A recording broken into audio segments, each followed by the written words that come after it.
আপনারা একটু যদি আগায়া সুন্দর হয়ে বসেন, মাহফিলের পরিবেশ সুন্দর হলে আলোচনা সুন্দর হয়। একটু একটু আগান, সুন্দর হয়ে বসেন। রাত খুব বেশি হয় নাই, মাত্র রাত 10টা বাজে। একটু আগায়া সুন্দর হয়ে বসলে ইন্টারেকশন দরকার। আপনারা আমাকে দেখবেন, আমি আপনাদেরকে দেখব।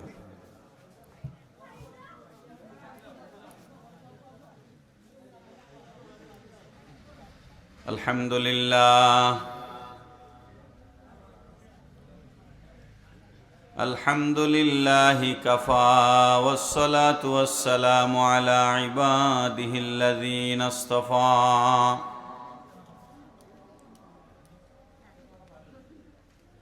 أما بعد فقد قال الله تبارك وتعالى عز وجل في شان حبيبه ومحبوبه آمرا ومخبرا: إن الله وملائكته يصلون على النبي يا أيها الذين آمنوا صلوا عليه وسلموا تسليما. اللهم صل على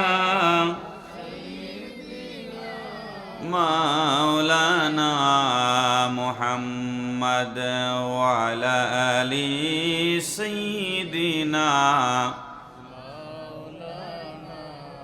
আর একটু মহব্বতের দুরূদ শরীফ পড়ি। আল্লাহুম্মা সাল্লি আলা মাওলানা মুহাম্মাদ ওয়া আলা আলি সাইয়্যিদিনা।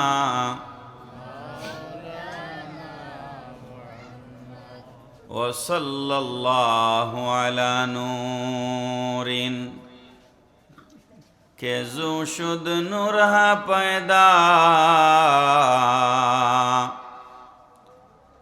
ज़मी आज इश्क़ व साकिन फलक दर हुब्बे व शायदा। अल्लाहुम्मा सल्ली अला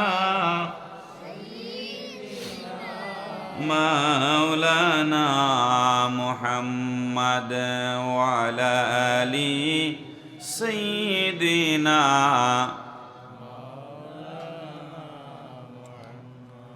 ना जनीन हज़रत हक़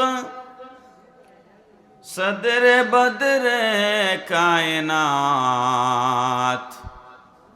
नूरे चश्मे अंबिया चश्मे चिराग मतवी। अल्लाहुम्मा सल्ली अला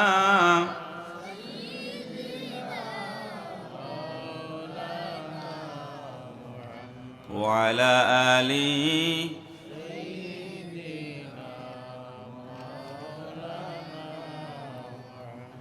बलगल उला बिकमालिही कशफत दुजा बिजमालिही हसनत जमीउ खिसालिही सल्लु अलैहि व आलिहि।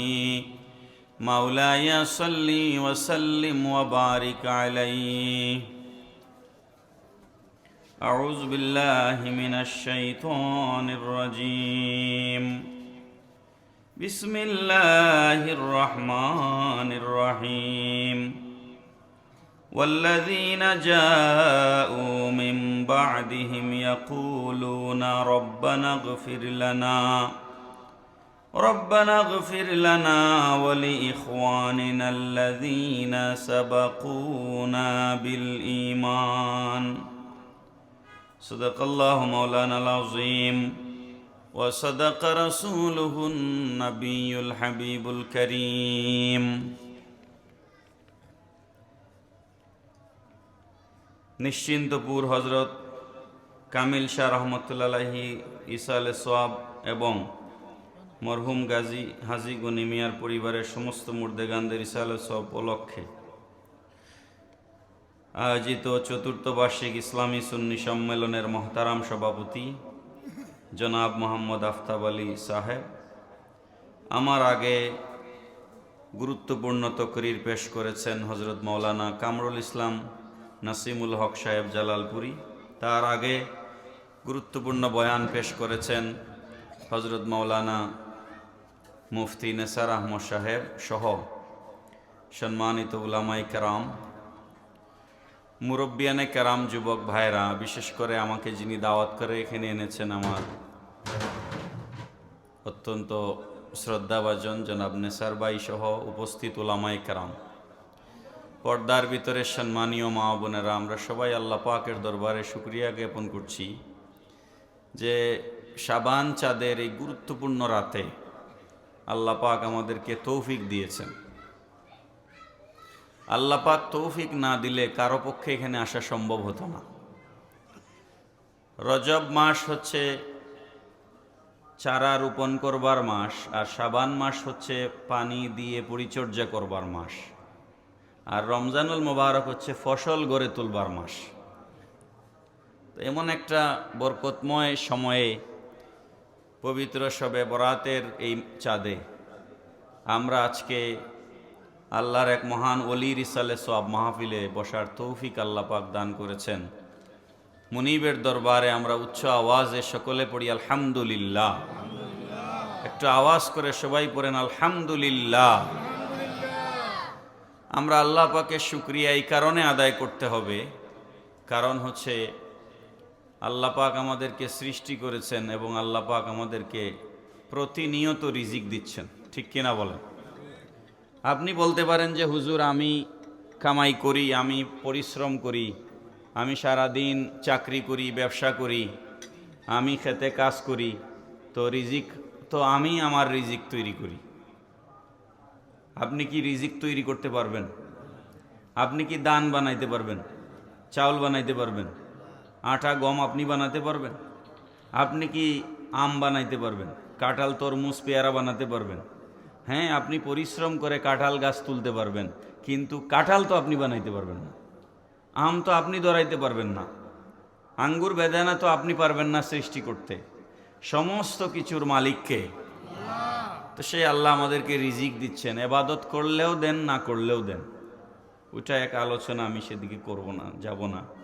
সূর্য হিন্দুকেও আলো দেয়, মুসলমানকেও আলো দেয়, ইমানদারকেও আলো দেয়, বেঈমানকেও আলো দেয়, নাকি দেয় না? একজন বিধর্মী হিন্দু মহিলা যদি একটা কলসি নিয়ে সুরমা নদী থেকে পানি আনতে যায়, নদী কি না করবে নাকি যে আমি তোমাকে পানি দিব না? আল্লাহ হচ্ছেন রহমানুর রহিম।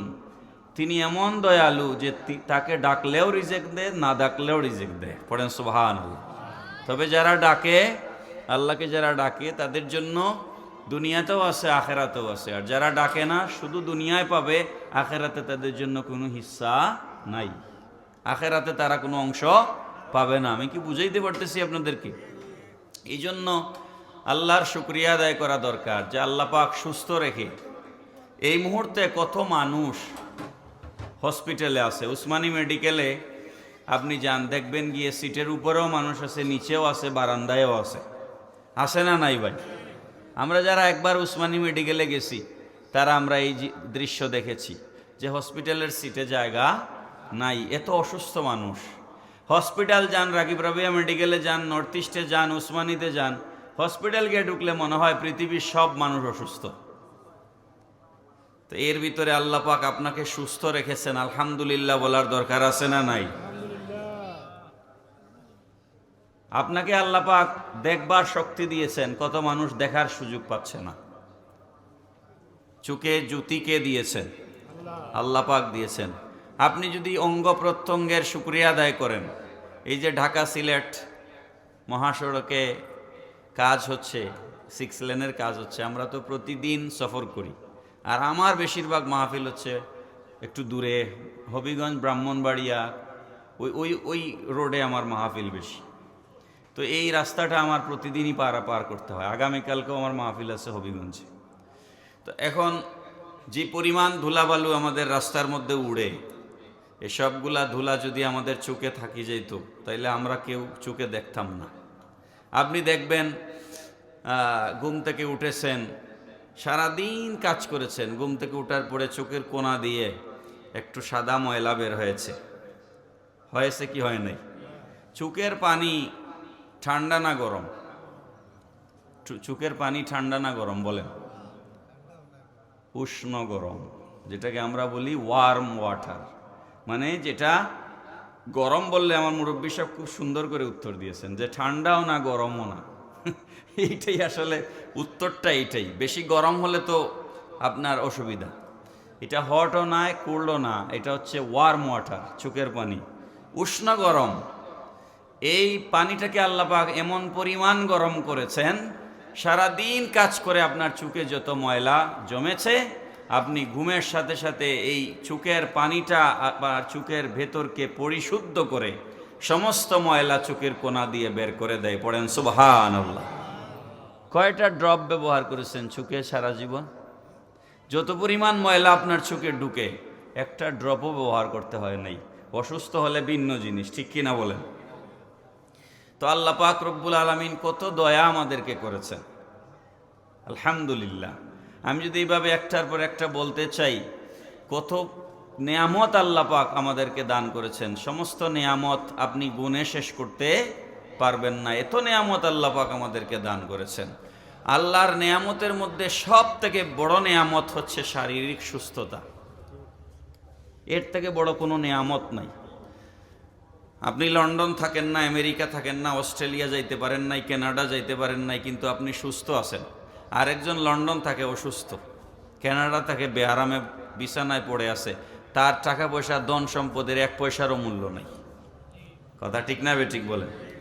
এই যে আল্লাহ পাক রব্বুল আলামিন আমাদেরকে একটা সুস্থতার জিন্দেগি দান করেছেন, এর জন্য আমাদের প্রতিনিয়ত আল্লাহর শুকরিয়া আদায় করার দরকার। হসপিটালে না রেখে আল্লাহ পাক আমাদেরকে একটা মজলিসে বসিয়েছেন, তাও আবার আল্লাহর একজন অলির মজলিসে, ঠিক কিনা বলেন? এই জন্য আমরা আরেকবার বড় করে পড়ি আলহামদুলিল্লাহ। কত মানুষ মিথ্যা মামলায়, সত্য মিথ্যা কত মামলা আমাদের দেশে আছে, আছে না নেই? এই যে আপনারা দেখেছেন, আপনারা মনে করবেন না আমি রাজনীতি করছি, আমি বাস্তবতা বলছি। আপনারা দেখেছেন একটা ছেলে, তার স্ত্রী সন্তান মারা গেছে, তাকে বেইল দেয় নাই, পেরোলে মুক্তি দেয় নাই, লাশ জেলে নিয়ে যেতে হয়েছে, ঠিক কিনা বলেন? আপনারা এগুলো মিডিয়াতে এসেছে দেখেছেন। তো আমার এলাকায় এক ছেলে সিএনজি চালায়, আমার গ্রামে। চেয়ারম্যানকে নিয়ে এদিক ওদিক যাইতো, চেয়ারম্যান ডাকলে সিএনজির ড্রাইভার আমি যাইতাম না, এই কথা কোয়ার তার সাহস আসেনি বাবা। হ্যাঁ, এখন চেয়ারম্যান এদিক ওদিক ডাইনে বামে সারাদিন চেয়ারম্যান ঘুরে, তারে নিয়ে সিএনজি ড্রাইভার। এখন এই চেয়ারম্যানের সাথে ঘুরতো কেন, এই জন্য এরে জেলে নিছে, বুঝছেন? আমার গ্রামের ঘটনা আমি আপনাদেরকে বলতেছি। তো চেয়ারম্যান আওয়ামী লীগ করতো, তার দোষ কি ভাই? হে তো সিএনজি চালাইয়া পেট চালাইছে, তার বাচ্চা কাচ্চা আছে, ঠিক কিনা বলেন? এখন ওই চেয়ারম্যান কেন তার সিএনজিতে চড়তো, এই জন্য তারে জেলে নিছে। এখন এর সংসারটা কেমনে চলতো আপনি বলেন? ইনুস সাহেব নিয়ে সংসার চালাইয়া দিবনি? এই ধরনের জুলুম মানুষের উপরে হচ্ছে, আছে না নাই? এই ধরনের জুলুম মানুষের উপরে হচ্ছে। সব জুলুমের শেষ আছে, কোনো জুলুমের কোনো কি নাই, সব জুলুমের একটা শেষ আছে। পৃথিবীর কোনো মসনদে কেউ চিরস্থায়ী থাকেন নাই, নমরুদও না, ফেরাউনও না, ঠিক কিনা বলেন? কারো মসনদ চিরস্থায়ী নয়। শেখ হাসিনার মসনদও চিরস্থায়ী হয় নাই, ইউনূস সাহেবেরও মসনদ চিরস্থায়ী নয়, এরপরেও যে আসবেন তিনিও চিরস্থায়ী নয়। কারণ কুল্লু নাফসিন যায়িকাতুল মউত, আপনাকে মৃত্যুর স্বাদ গ্রহণ করতেই হবে। নাকি কারো মসনদ রয়ে গেছে নাকি ভাই? কেউর মসনদ চিরস্থায়ী নয়। এই জন্য জুলুম করবেন না, কোনো মানুষের উপরে জুলুম করবেন না। এই যে মামলা মুকদ্দমা থেকে হেফাজত করে আল্লাহ পাক আমাদেরকে এখন নো টেনশন, কোনো চিন্তা ছাড়া একটা মাহফিলে আমরা, আমাদের মাথার উপরে কোনো দুশ্চিন্তা আসেনি। এখন কেউর দুশ্চিন্তা আছে? দুশ্চিন্তা থাকলে আমি নিশ্চিত আপনি এখানে এসে বসতে পারতেন না। আপনি যেহেতু এখানে এসে বসেছেন, তার মানে আপনি টেনশন ফ্রি আছেন, ঠিক না বলেন? তো আল্লাহ পাক আমাদেরকে সমস্ত চিন্তা মুক্ত করে সুস্থ রেখে শাবান চাঁদের এই রাতে আল্লাহর এক ওলির ইসালে সব মাহফিলে বসার তৌফিক দিয়েছেন। বড় করে বলেন আলহামদুলিল্লাহ। শুকরিয়ার ওয়াজ যদি আমি করি, সারা রাত শুকরিয়ার ওয়াজ করলেও শেষ করা যাবে না। এখন আমি সেদিকে যাচ্ছি না, ইসালে সবের উপর দু একটা কথা বলবো ইনশাআল্লাহ। একটু দুরূদ শরীফ পড়ুন। আল্লাহুম্মা সাল্লি মাওলানা মুহাম্মদ ওয়া আলা আলি সাইয়্যিদিনা। এ ধরাতে কে আছে গো বুঝবে মনের বেদনা, বুঝবেন যিনি শুয়ায় আছেন ওই যে সোনার মদিনা। আল্লাহুম্মা সাল্লি আলা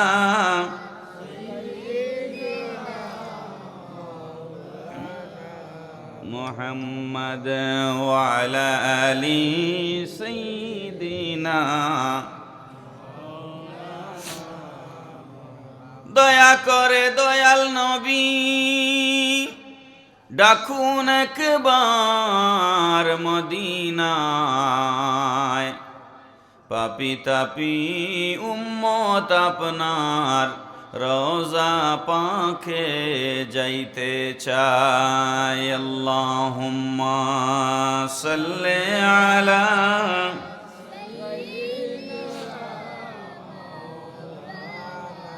মুহাম্মদ ওয়া আলা আলি সাইয়্যিদিনা। প্যারা হাজিরিন, মাহফিলটা ইসালে সওয়াব, এই জন্য আমি চিন্তা করেছি এই বিষয়ের উপর দুই একটা কথা বলব। ইসাল মানে পৌঁছানো, সওয়াব মানে নেকি, আমরা তো বুঝি। একজনের পক্ষ থেকে আরেকজনের কাছে নেকি পৌঁছায় দেওয়া, এটাকে বলা হয় ইসালে সওয়াব। এটাকে কি বলা হয়? ইসালে সওয়াব। এর দলিল কোরআনেও আছে, হাদিসেও আছে। আমরা খুব সংক্ষেপে দুই একটা কথা শুনবো ইনশাআল্লাহ। সূরা হাশর, কোন সূরা? সূরা হাশরের 10 নম্বর আয়াত আল্লাহ পাক রব্বুল আলামিন ইরশাদ করেছেন, ওয়াল্লাযীনা জাউ মিন বা'দিহিম ইয়াকুলুনা রব্বানা ইগফির লানা ওয়া লিইখওয়ানিনা আল্লাযীনা সাবাকুনা বিল ঈমান। আমি একটু অসুস্থ, মাফ করবেন, আমার কয়েকদিন ধরে আমার টনসিলের সমস্যা আছে, আর প্রতিদিনই তো মাহফিলে কথা বলতে হয়, আবার দিনে ইউনিভার্সিটিতে ক্লাসে কথা বলতে হয়, এই জন্য গলার মধ্যে রেস্ট নেই, একটু অসুবিধা হচ্ছে, ক্ষমা করবেন। আল্লাহ পাক রব্বুল আলামিন বলছেন, ওয়াল্লাযীনা জাউ মিন বা'দিহিম, যারা ইন্তেকাল করেছেন, কবরবাসী হয়েছেন, তাদের পরে যারা দুনিয়াতে আসবেন, ওয়াল্লাযীনা জাউ, যারা আসবেন, মিন বা'দিহিম, তাদের পরে, ইয়াকুলুনা, তারা যেন বলে, কি বলে? রব্বানা ইগফির লানা, আয় আল্লাহ আমাদেরকে ক্ষমা করে দাও, ওয়া লিইখওয়ানিনা আল্লাযীনা সাবাকুনা বিল ঈমান, আর আমাদের ভাইয়েরা যারা আমাদের আগে ঈমান সহকারে কবরবাসী হয়েছেন তাদেরকেও যেন আল্লাহ মাফ করে দেন, এই দোয়া যেন তারা করে। পড়েন সুবহানাল্লাহ। তাইলে কোরআন শরীফের এই আয়াত দ্বারা বোঝা যাচ্ছে আপনার আগে যারা দুনিয়া থেকে বিদায় হয়ে গেছেন তাদের জন্য দোয়া করা আপনার উপরে কর্তব্য, তাদের উপরে দোয়া করা, তাদের জন্য দোয়া করা আপনার আমার কি দায়িত্ব, আমাদের কর্তব্য। হযরত ইব্রাহিম আলাইহিস সালামের দোয়া কোরআন শরীফে আল্লাহ পাক কোট করেছেন, রব্বিগফিরলি ওয়া লিওয়ালিদাইয়া ওয়া লিল মুমিনিনা ইয়াওমা ইয়াকুমুল হিসাব। হযরত ইব্রাহিম আলাইহিস সালাম দোয়া করেছেন, রব্বিগফিরলি, আয় আল্লাহ আমাকে ক্ষমা করে দাও, ওয়া লিওয়ালিদাইয়া, আমার পিতামাতাকে ক্ষমা করে দাও, ওয়া লিল মুমিনিনা ইয়াওমা ইয়াকুমুল হিসাব, যেদিন হিসাব কায়েম হবে, কিয়ামতের ময়দান যেদিন কায়েম হবে, সেই দিনের হিসাবের আগে আল্লাহ তুমি আমার পিতামাতাকে মাফ করে দাও, মুমিনদেরকে মাফ করে দাও, আমাকেও মাফ করে দাও। পড়েন সুবহানাল্লাহ। তাইলে মাফ চাইতে হবে এই আয়াতের ধারাবাহিকতা অনুযায়ী। লক্ষ্য করবেন, প্রথমে আপনি আপনার নিজের জন্য মাফ চাইবেন। কার জন্য? প্রথমে আপনার নিজের জন্য আপনি আল্লাহর কাছে মাফ চাইবেন, তারপরে আপনি আপনার মা বাবার জন্য মাফ চাইবেন, তারপরে আপনি সমস্ত মুমিন মুসলমানের জন্য মাফ চাইবেন। এই হচ্ছে দোয়ার রীতি। এই দোয়াটা ইব্রাহিম আলাইসাল্লাম আর শিখায় দেওয়ার দোয়া। ইব্রাহিম আলাইসাল্লাম এইভাবে দোয়া করেছেন যে আল্লাহ আমাকে ক্ষমা করে দাও, আমার পিতামাতাকে ক্ষমা করে দাও, আর সমস্ত মুমিন মুসলমানদেরকে মাফ করে দাও। পড়েন সুবহানাল্লাহ। এখন প্রশ্ন হতে পারে আমাদের দেশে, আমি জানি না আপনাদের এলাকায় আছে কি না, কেউ মনে কিছু নিবেন না, আমি কিছু কথা বলা লাগবে, বলতে হবে। লামাজহাবি সালাফি কেউ আপনাদের এলাকায় আছে কি না আমি জানি না। আমাদের দেশে কিছু লামাজহাবি আছে সালাফি, তারা ইসালে সব মানে না, এবং তারা ওই যে আমরা তাবারুক পাখাই, সিন্নি করি, আমরা সিলেটি ভাষায় কি বলি, সিন্নি, এগুলোর তারা হারাম না জায়েজ বলে। আমাদের দেশে একজন বক্তা আছেন কাজী ইব্রাহিম তার নাম, তিনি বলেছেন যে একজন তাকে প্রশ্ন করেছে যে তাবারুক 3 দিনের 4 দিনের, কেউ মারা গেলে 4 দিনের সিন্নি করা, 40 দিনের সিন্নি করা, এটা কেমন, তাকে প্রশ্ন করেছেন। তিনি উত্তর দিয়েছেন, আপনি যদি আপনার মা বাবার কবরে আগুন জ্বালাইতে চান তাইলে আপনি এটা করতে পারেন। পড়েন না নাউযুবিল্লাহ মিন যালিক। মানুষরে খাওয়াইলে কবরে আগুন জ্বলবে, এই জাতীয় উদ্ভট এবং বানোয়াট কথা পৃথিবীর কোনো আলেম কোনোদিন বলেন নাই, 4 মাযহাবের কোনো ইমামও বলেন নাই, 4 তরিকার বুজুর্গানে দিনও বলেন নাই। ইসলাম তো ভাই আপনার মন গড়া মতবাদের নাম নয়। আপনি দেখতে হবে মাযহাবের ইমামগণ এই ব্যাপারে কি ফতোয়া দিয়েছেন, ঠিক না? আপনি দেখতে হবে তরিকতের বুজুর্গানে দিনগণ এই ব্যাপারে কি ফতোয়া দিয়েছেন। আপনি আপনার নিজের মন গড়া বক্তব্য দিলে তো চলবে না।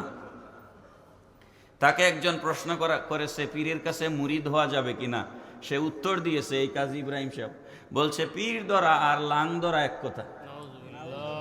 জোরে বলেন না নাউযুবিল্লাহ। আমার যদি সময় থাকে এবং স্বাস্থ্যে কুলায়, তাহলে পীর ধরার উপরে আমি একটু কথা বলবো, পরে মনে করায় দিন আমাকে, আমি যদি ভুলে যাই। আমি এবার আপনাদেরকে দলিল দিব যে মৃত মানুষকে খাওয়ানো এবং মৃত মানুষের জন্য সদকা করা এবং মৃত মানুষের জন্য দোয়া করা, এগুলা কোরআন হাদিসে আছে। এই দলিল আমি আপনাদের সামনে দিব ইনশাআল্লাহ। লামাজহাবি সালাফি তারা যে সমস্ত কথাবার্তা বলে, এগুলো তাদের বানোয়াট মন গড়া কথা, এগুলা কোরআন হাদিসের কথা নয়। হাদিস শরীফ বুখারী খুলেন, বুখারী মোবাইলে অ্যাপস আছে, দেখতে পারেন বা নোট করে নিতে পারেন, পরে ঘরে গিয়ে টেস্ট করতে পারেন। আমি তো ঢাকা চট্টগ্রাম থেকে আসি নাই, আমি থাকি, আমার বাসা সুবিধ বাজার, লন্ডনে রোড, পড়াই সারাদিন শাহজালাল ইউনিভার্সিটিতে আপনাদের কাছে, ঠিক নি? আমার ইউনিভার্সিটিতে গেলে পাবেন, পলিটিক্যাল স্টাডিজ ডিপার্টমেন্টে গেলেই আমাকে পাবেন। আর আপনাদের নেসার ভাই তো আছে, উনি দাওয়াত করে আনছে, ওনারে দৌড়লেও আমারে পাবেন, ঠিক না? তো আমি ভুল বলি যদি যাই, তাইলে আমারে দৌড়তে পারবেন। আমরা ভাড়াটি হুজুর না, লোকাল হুজুর, ঠিক নি? ভুল বললে ধরতে পারবেন। বুখারী শরীফ হাদিস নাম্বার 1388, 1388 নাম্বার হাদিস বুখারী শরীফের। ইন্না রাজুলান ক্বালা ইন্না উম্মি ইফতুলিতাত নাফসুহা। এক সাহাবী এসে রাসূল সাল্লাল্লাহু আলাইহি সাল্লামকে বললেন, ইয়া রাসূলুল্লাহ সাল্লাল্লাহু আলাইহি ওয়াসাল্লাম, আমার মা ইন্তেকাল করেছেন, আমার মা মারা গেছেন। ওয়া উরাহা লাউ তাকাল্লামাত তাসাদ্দাকাত।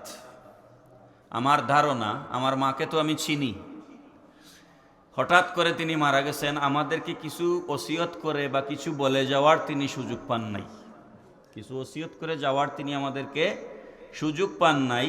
আমার ধারণা তিনি যদি লাউ তাকাল্লামাত তাসাদ্দাকাত, আমার ধারণা তিনি যদি সুযোগ পাইতেন আমাদের সাথে কথা বলার, তাইলে তিনি সদকা করার কথা বলতেন। সুবহানাল্লাহ বলেন।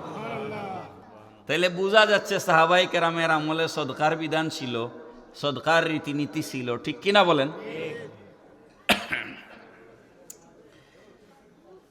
আফালাহা আজরুন ইন তাসাদ্দাকতু আনহা। সাহাবী বলছেন, হুজুর ইয়া রাসূলুল্লাহ সাল্লাল্লাহু আলাইহি ওয়াসাল্লাম, নবীজি গো, আমার ধারণা আমার মা যদি কথা বলার সুযোগ পেতেন তাহলে সদকা করার কথা বলতেন। যেহেতু তিনি আমাকে কিছু বলার সুযোগ পান নাই, ইন্তেকাল করেছেন, ইয়া রাসূলুল্লাহ আফালাহা আজরুন ইন তাসাদ্দাকাত আনহা, ও নবী আমার, আমি যদি আমার মায়ের পক্ষ থেকে আল্লাহর রাস্তায় সাদকা করি তাহলে মায়ের উপকার হবে কিনা? সুবহানাল্লাহ পড়েন।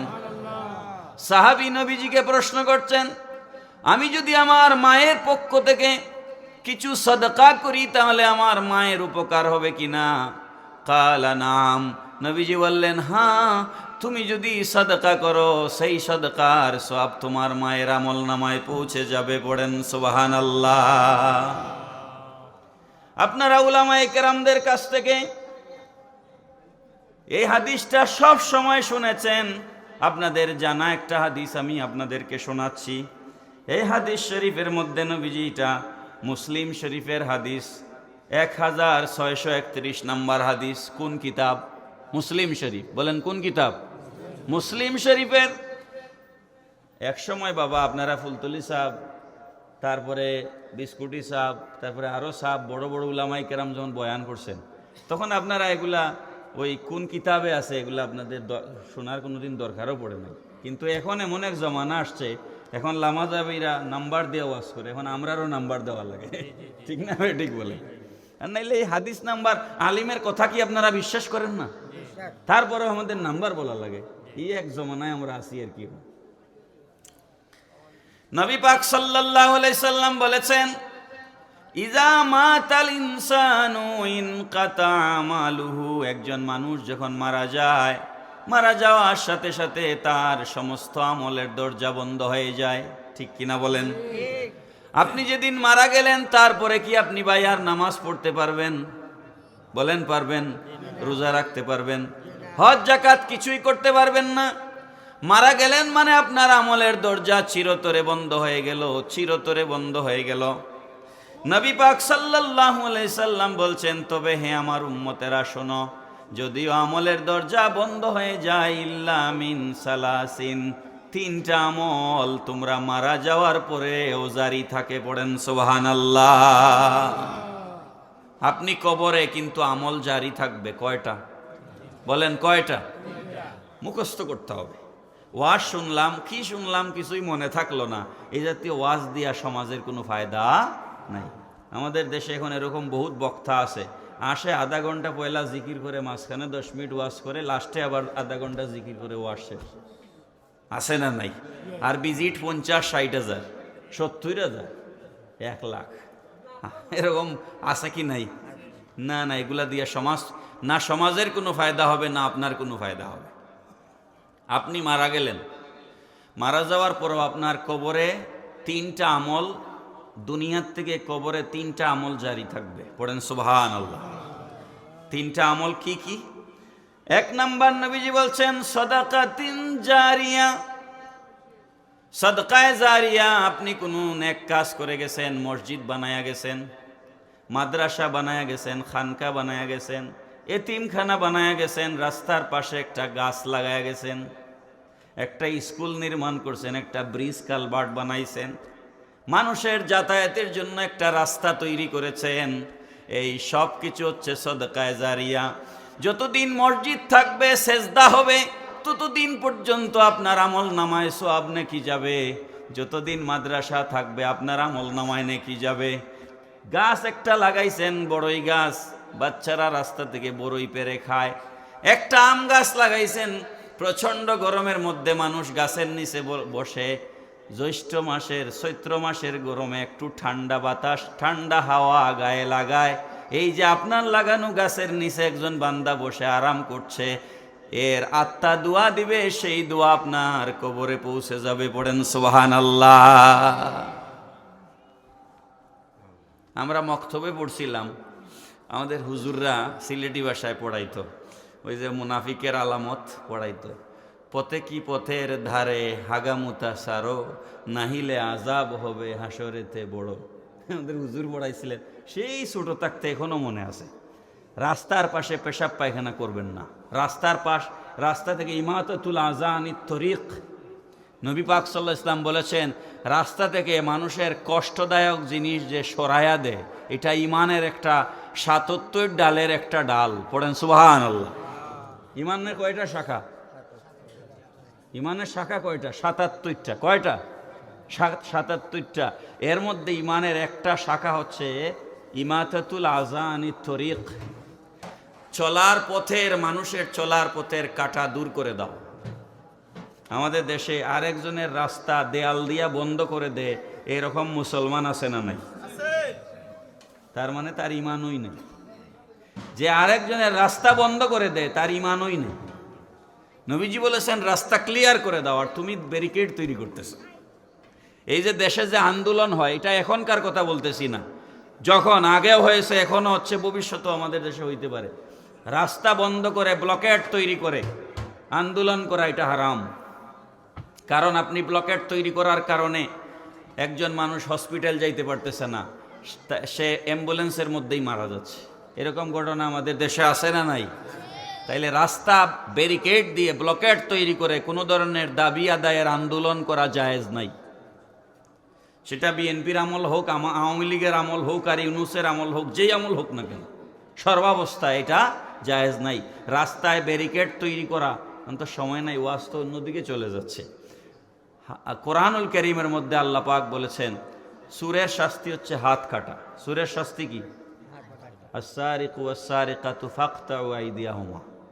সুর এবং সুরনি, পুরুষ চুর নারী চুর, যদি চুরি করে তাহলে তার হাত কেটে দাও। কি করে দাও? হাত কেটে দাও। আর ডাকাতি আমার দেশে আছে না নাই? আসেনি? ডাকাতি কি? রাস্তায় গাড়ি নিয়ে আপনি বের হয়েছেন, আপনার সামনে এসে পিস্তল, হকি স্টিক, রামদা নিয়ে দাঁড়ায়া বলল যা আছে দিয়ে দাও।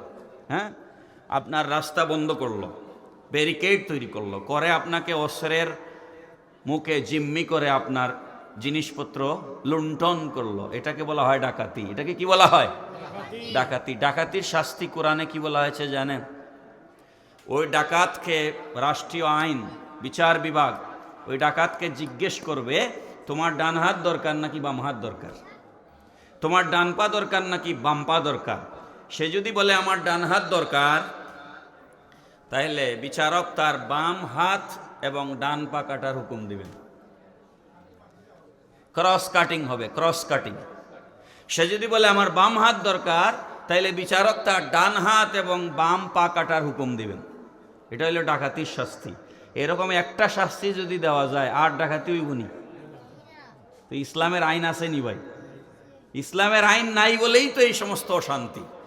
তো যাই হোক, ডাকাতির শাস্তি হচ্ছে এক হাত এক পা কেটে ফেলা। এক হাত এবং এক পা ক্রস, ক্রস কাটা হবে, ডান হাত বাম পা অথবা বাম হাত ডান পা। আর চুরির শাস্তি হচ্ছে হাতের কবজিতে কেটে ফেলা। এটা হচ্ছে চুরির শাস্তি। যাক, কথা অন্যদিকে চলে গেছে। তো বলছিলাম রাস্তার পাশে সুযোগ থাকলে আমরা গাছ লাগাবো। কি লাগাবো? এটা সদকায়ে জারিয়া। এটা কি? একজন চেয়ারম্যান, একজন মেম্বার, একজন এমপি, তিনি যদি সৎ জীবনযাপন করেন, তিনি যদি ঘুষ না খান, দুর্নীতি না করেন, তিনি যত ব্রিজ, কালভার্ট, রোড নির্মাণ করবেন, এগুলার সওয়াব তার কবরে যেতে থাকবে। পড়েন সুবহানাল্লাহ। কিন্তু মুশকিল হলো আমাদের দেশে সৎ এরকম মানুষ পাওয়া তো বড় কঠিন, ঠিক কিনা বলেন? যাক, আল্লাহ পাক আমাদেরকে বুঝার তৌফিক দিন, সবাই পূর্ণ আমিন।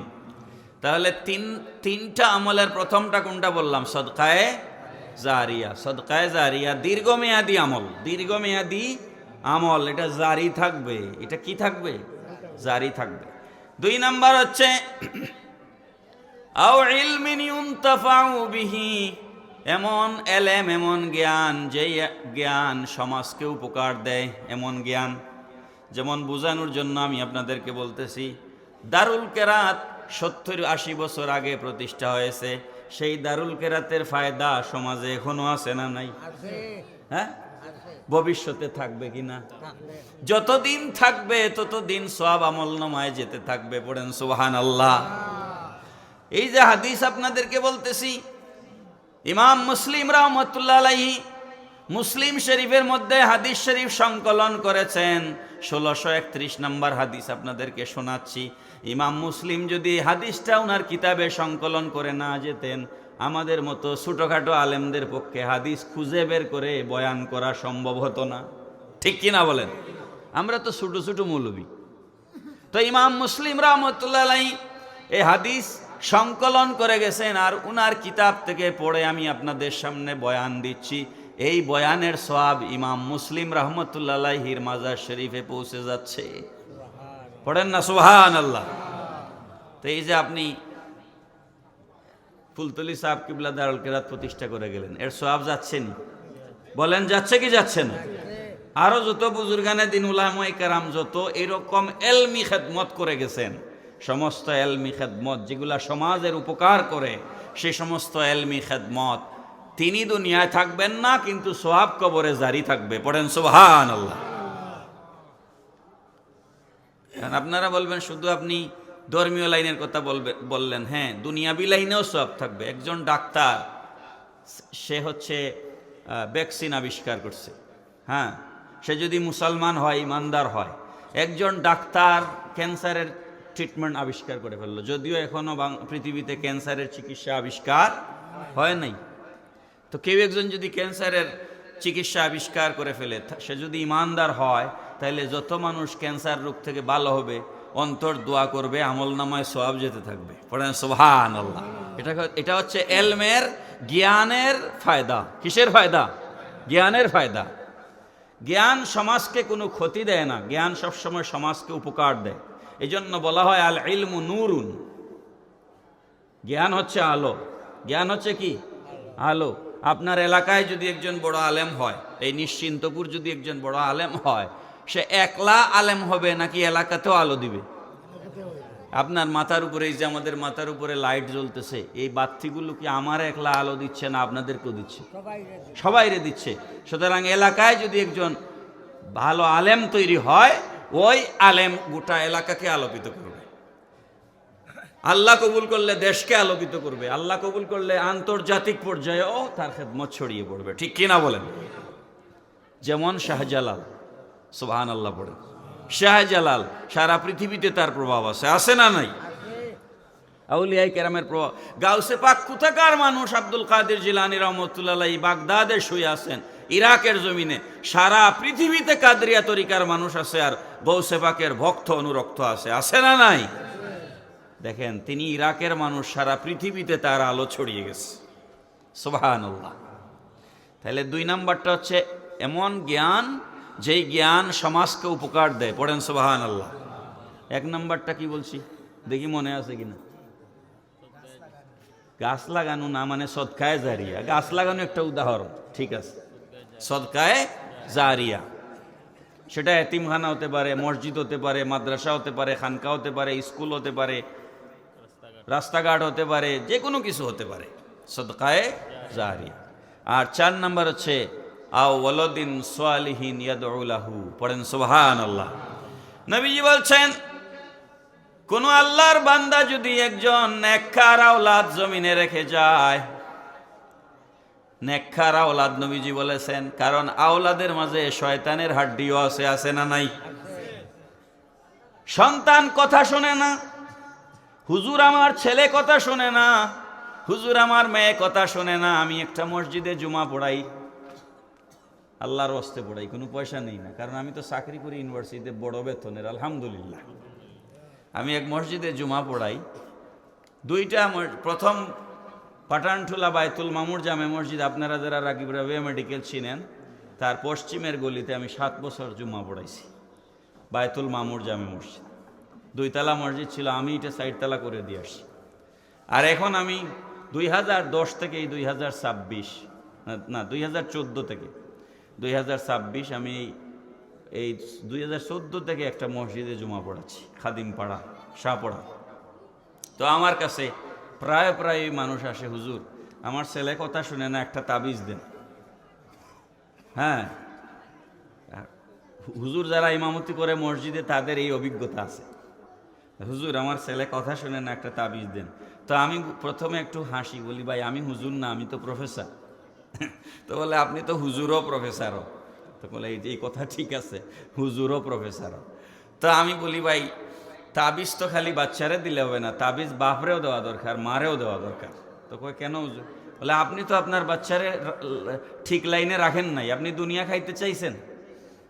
আমার ছেলে ডাক্তার হবে, ব্যারিস্টার হবে, ইঞ্জিনিয়ার হবে, অসুবিধা তো নাই, কিন্তু তারে তো দিনের তালিম দেন নাই। কথা ঠিক কিনা বলেন? আপনি তারা যদি দিনের তালিম দিতেন, তাইলে আজকে তাবিজ দেওয়া লাগতো না। ঠিক না বেঠিক ভাই? বাচ্চাকে যদি আপনি সঠিক দিনের তালিম দিতে পারতেন তাইলে কি তাবিজ দেওয়া লাগতো? তাবিজ দেওয়া লাগতো না। তো আমরা যেন বাচ্চাদেরকে নেক সন্তান বানাই। আল্লাহ কবুল করুন, সবাই বলুন আমিন।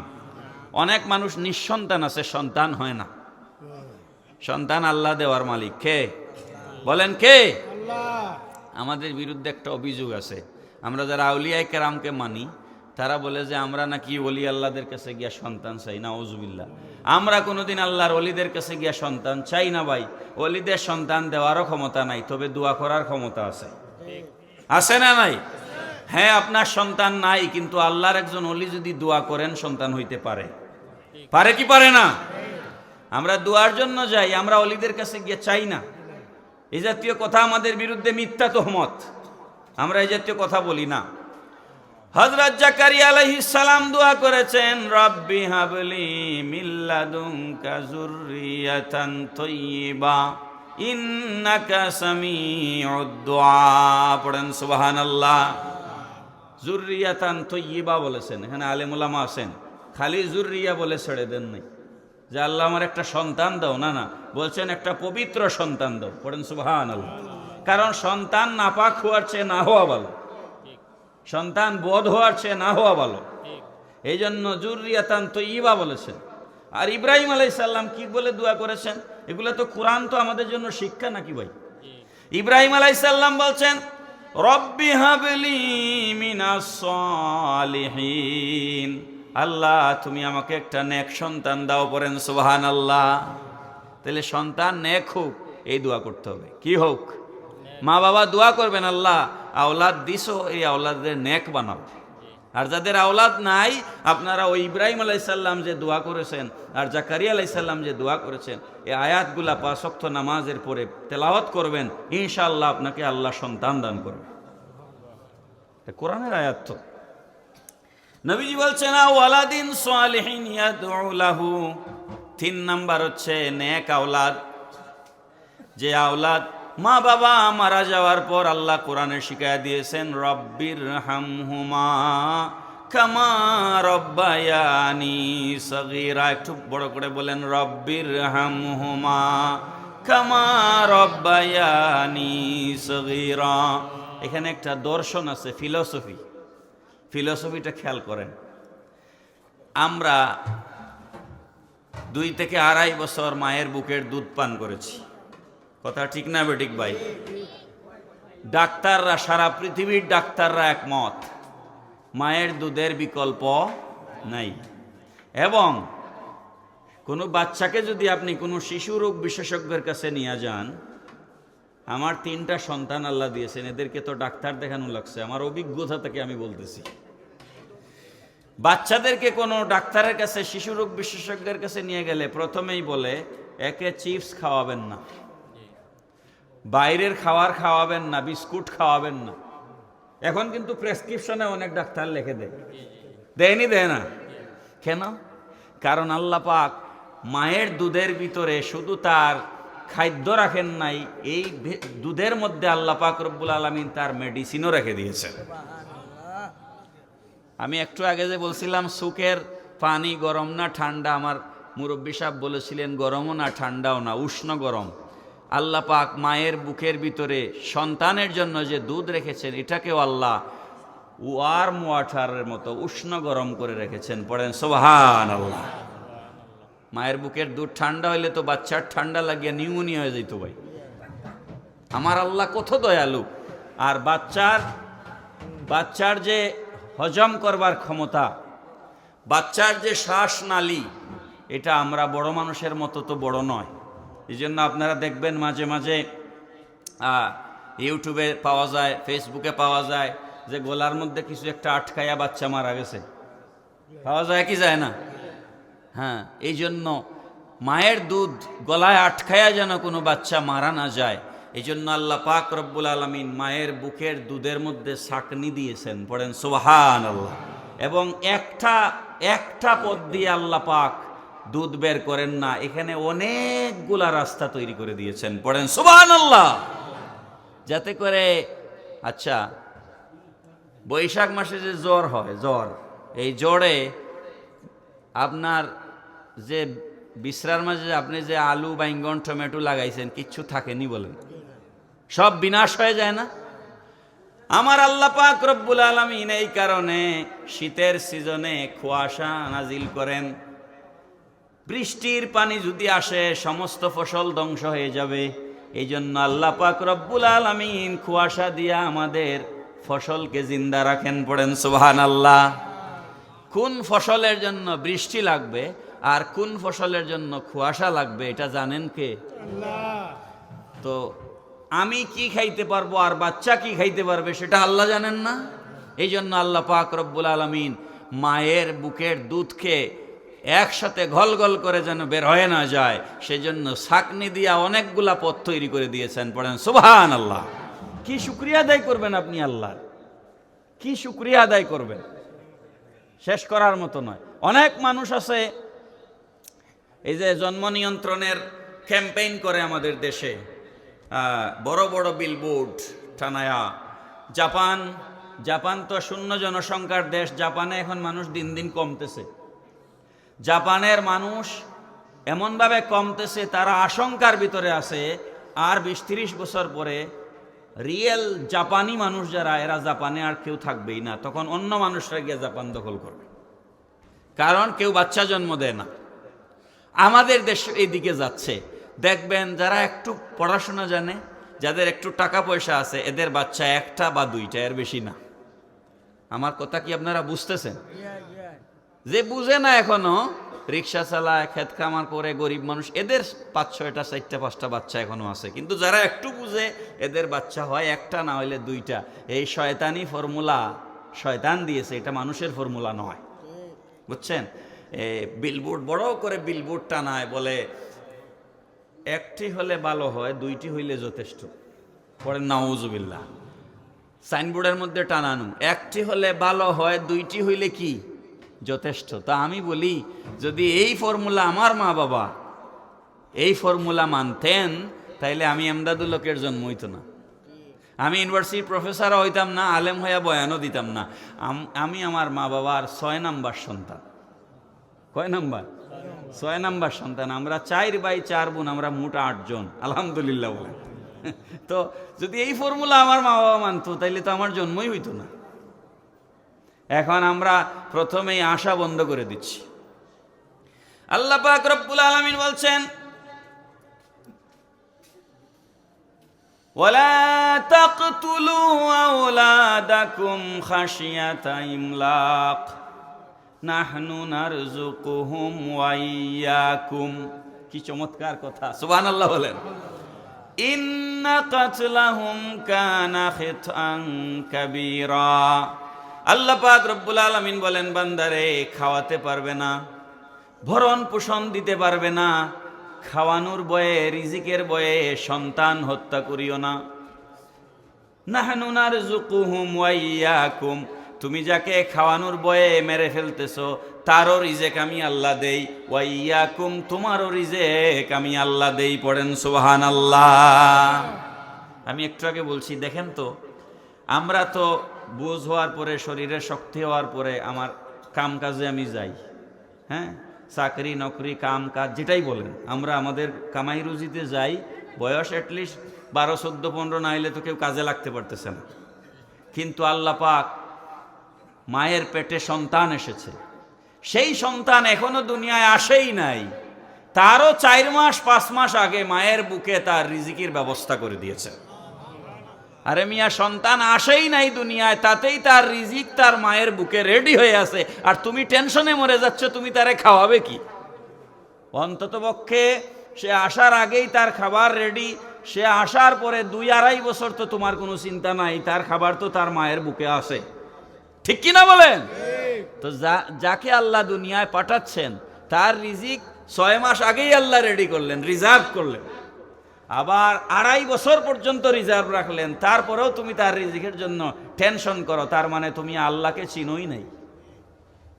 কি ঠিক না বেঠিক ভাই? রিজিকের মালিক কে? আল্লাহ পাক রব্বুল আলামিন বলেছেন, ওয়া ইয়ারযুকুহু মিন হাইসু লা ইয়াহতাসিব ওয়া মান ইয়াতাওয়াক্কাল আলাল্লাহি ফাহুয়া হাসবু, আমি আল্লাহর উপরে যারা নির্ভর করে ভরসা করে আমি আল্লাহ তার জন্য যথেষ্ট এবং তাকে আমি বেহিসাব রিজিক দান করি। পড়েন সুবহানাল্লাহ। আপনি ভরসা করতে হবে আল্লাহর উপরে। কার উপরে? আল্লাহর উপরে ভরসা করতে হবে, তাহলে আল্লাহ পাক আপনাকে রিজিক দিবে। তো যাই হোক, এখন আপনি মারা যাওয়ার পরেও আপনার আমল জারি থাকবে কয়টা? 1 নাম্বার সদকায়ে জারিয়া। বলেন 1 নাম্বার কি? 2 নাম্বার ওই জ্ঞান, যে জ্ঞান সমাজকে উপকার দেয়। আর 3 নাম্বার এমন এক সন্তান, যে সন্তান মা বাবা মারা যাওয়ার পর দোয়া করে। মা বাবা মারা যাওয়ার পরে কি করে? দোয়া করে। তো মা বাবা মারা যাওয়ার পরে যদি আমরা দোয়া পাইতে চাই, তাহলে সেই সন্তানকে আমার দোয়া শিখানো লাগবে কি লাগবে না? তো দোয়া শিখাইতে গেলে হুজুরের কাছে পাঠাইতে হবে, মক্তবে পড়াইতে হবে। আজকাল তো মসজিদ থেকে মক্তবও উঠে গেছে। আর সকালবেলা 8টায় স্কুল শুরু হয়ে যায়। আমরা যখন স্কুলের ছাত্র ছিলাম তখন আমাদের স্কুল শুরু হইতো সকাল 10টায়। আর এখন ব্যাঙ্গের ছাতার মতো গ্রামে গ্রামে কেজি স্কুল তৈরি হয়েছে। আমি স্কুলের বিরুদ্ধে না, আমি একজন শিক্ষক মানুষ, আমি কেমনে স্কুলের বিরোধিতা করব? কিন্তু আমি সিস্টেমের বিরোধিতা করছি। আমি স্কুলের বিরোধী নই, সিস্টেমের বিরোধী আমি। 8টায় কেন স্কুলের ক্লাস শুরু হবে? 10টায় শুরু হইলে অসুবিধা কি? 8টায় কারা এই বুদ্ধি কাদের মাথা থেকে আসলো? মক্তব বন্ধ করে দেওয়ার জন্য শয়তানরা এই বুদ্ধি দিয়েছে, বুঝছেন? কারণ আমরা বুকের মধ্যে কোরআন শরীফ ঝুলাইয়া সকালে মক্তবে যাইতাম। কোরআন তেলাওয়াতের মধ্য দিয়ে দিন শুরু হইতো, আল্লাহর একটা রহমত ছিল, ঠিক কিনা বলেন? কিন্তু এখন সেটা আর নাই। ঘরে ঘরে সকালে ফজরের পরে কোরআনের তেলাওয়াত শোনা যাইতো, এখন সেই দৃশ্য আর আমরা দেখি না। এখন আমরা ঘুমাইতে ঘুমাইতে এই শয়তানের বাক্স একটা আবিষ্কার হয়েছে না, মোবাইল। আমি এটারে বলি শয়তানের বাক্স। এই মোবাইল, এটা একদিন আমি মৌলভীবাজার, আমার বাড়ি তো মৌলভীবাজার রাজনগর, তো মৌলভীবাজার একটা সিনেমা হল ছিল কুসুমবাগ। তো এই সিনেমা হল এখন বন্ধ হয়ে গেছে, সিনেমা চলে না। এখন এটার নাম লেখছে কুসুমবাগ শপিং সিটি।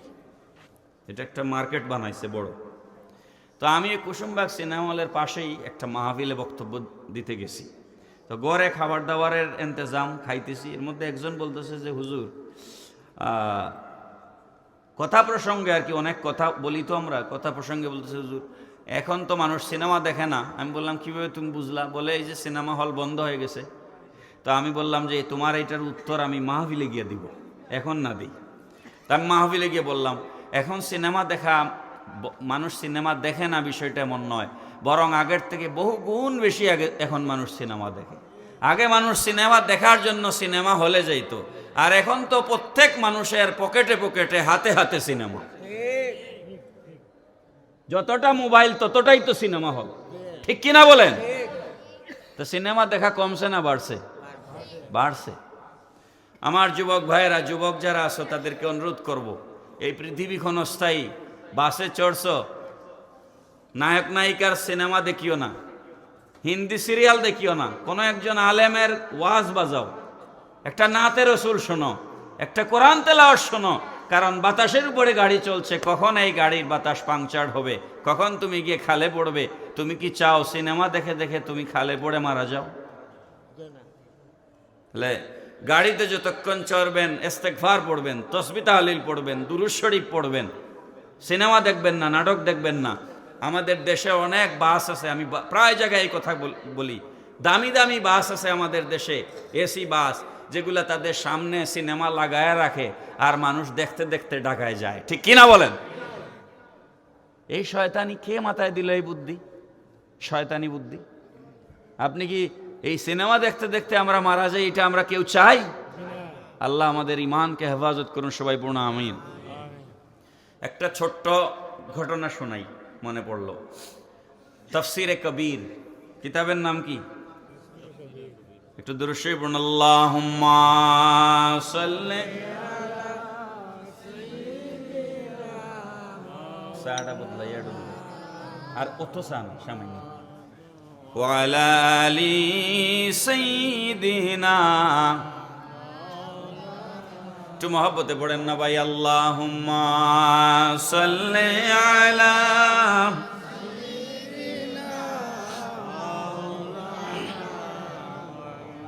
ওয়ালা আলি সাইয়্যিদিনা মাওলানা। দেহ গরকে কাবা করে মন যেন হয় মদিনা, সেই মদিনায় নসিব হবে মুহাম্মদি ঠিকানা। আল্লাহুম্মা সাল্লি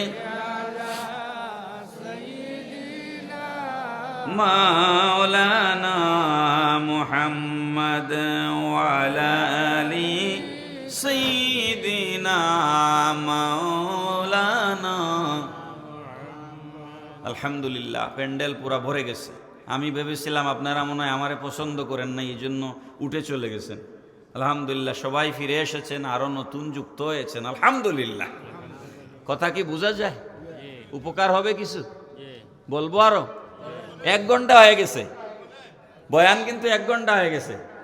আমি গত কয়েকদিন আগে আমার বাড়িতে দারুল মুস্তাফা ইসলাম দাখিল মাদ্রাসা রাজনগর তারাপাশা গ্রামে আমার এক বক্তা আনছি, নাম বলবো না, হাদিয়া দিছি 25,000 টাকা, আর ওয়াজ করছে 27 মিনিট।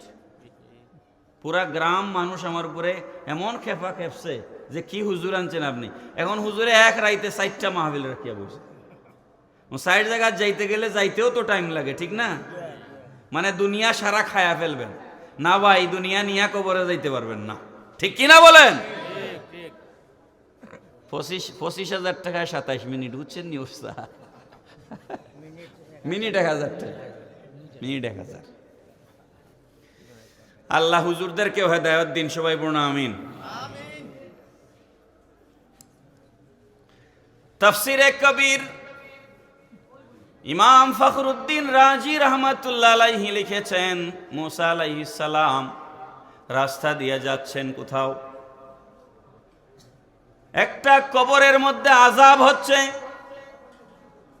আল্লাহ পাক রব্বুল আলামিন নবীদেরকে এই ক্ষমতা দিয়েছিলেন, নবীরা কবরের ভিতরের কে বেহেশতে আছে কে দুজখে আছে, দুনিয়ার থেকে মাটির উপর থেকে নবীগণ সেটা বুঝতে পারতেন।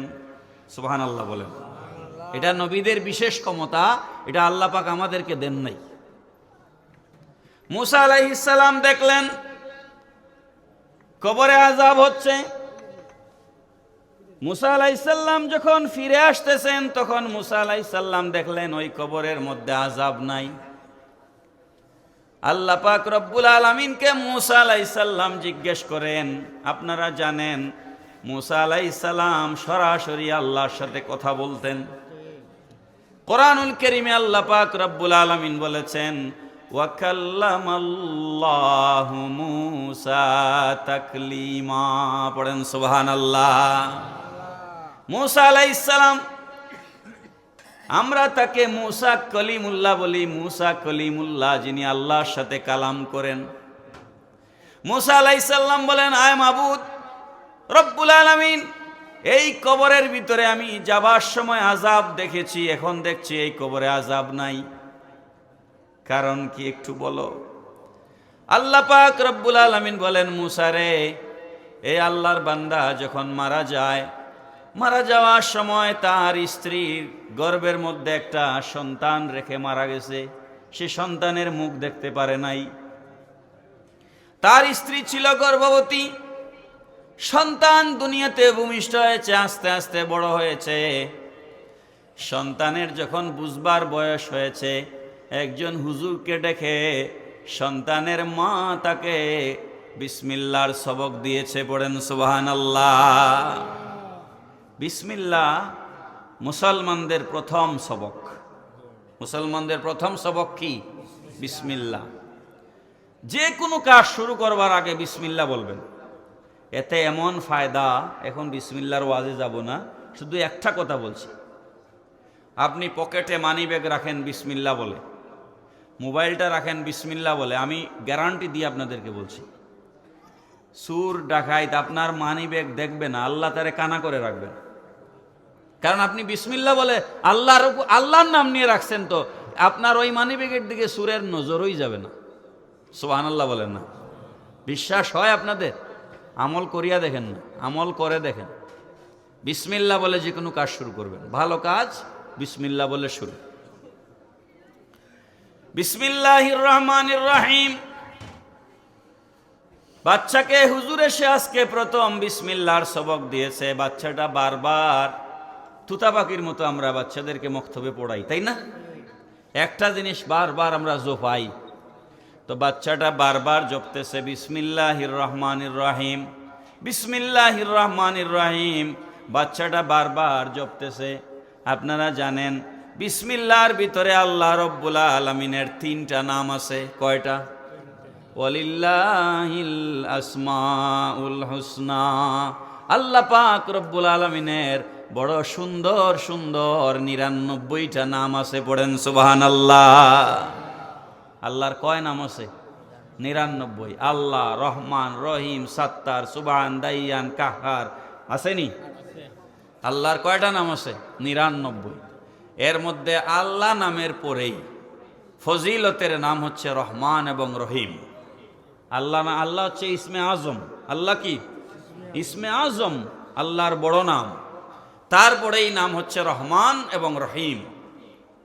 এই 3টা নাম বিসমিল্লাহর ভিতরে আছে। আছে কি নাই? বিসমিল্লাহির রহমানির রহিম। রহমান মানে পরম করুণাময়, রহিম মানে অতি দয়ালু। এই 2টা ছোট্ট পার্থক্য বুঝেন। যিনি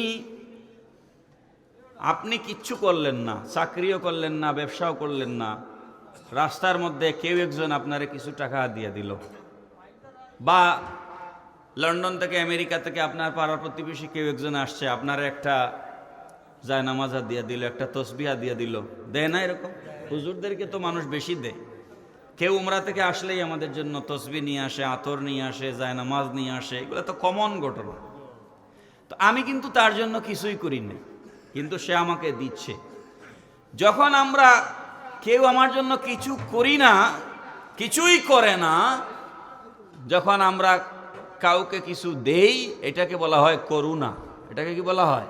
করুণা। করুণা।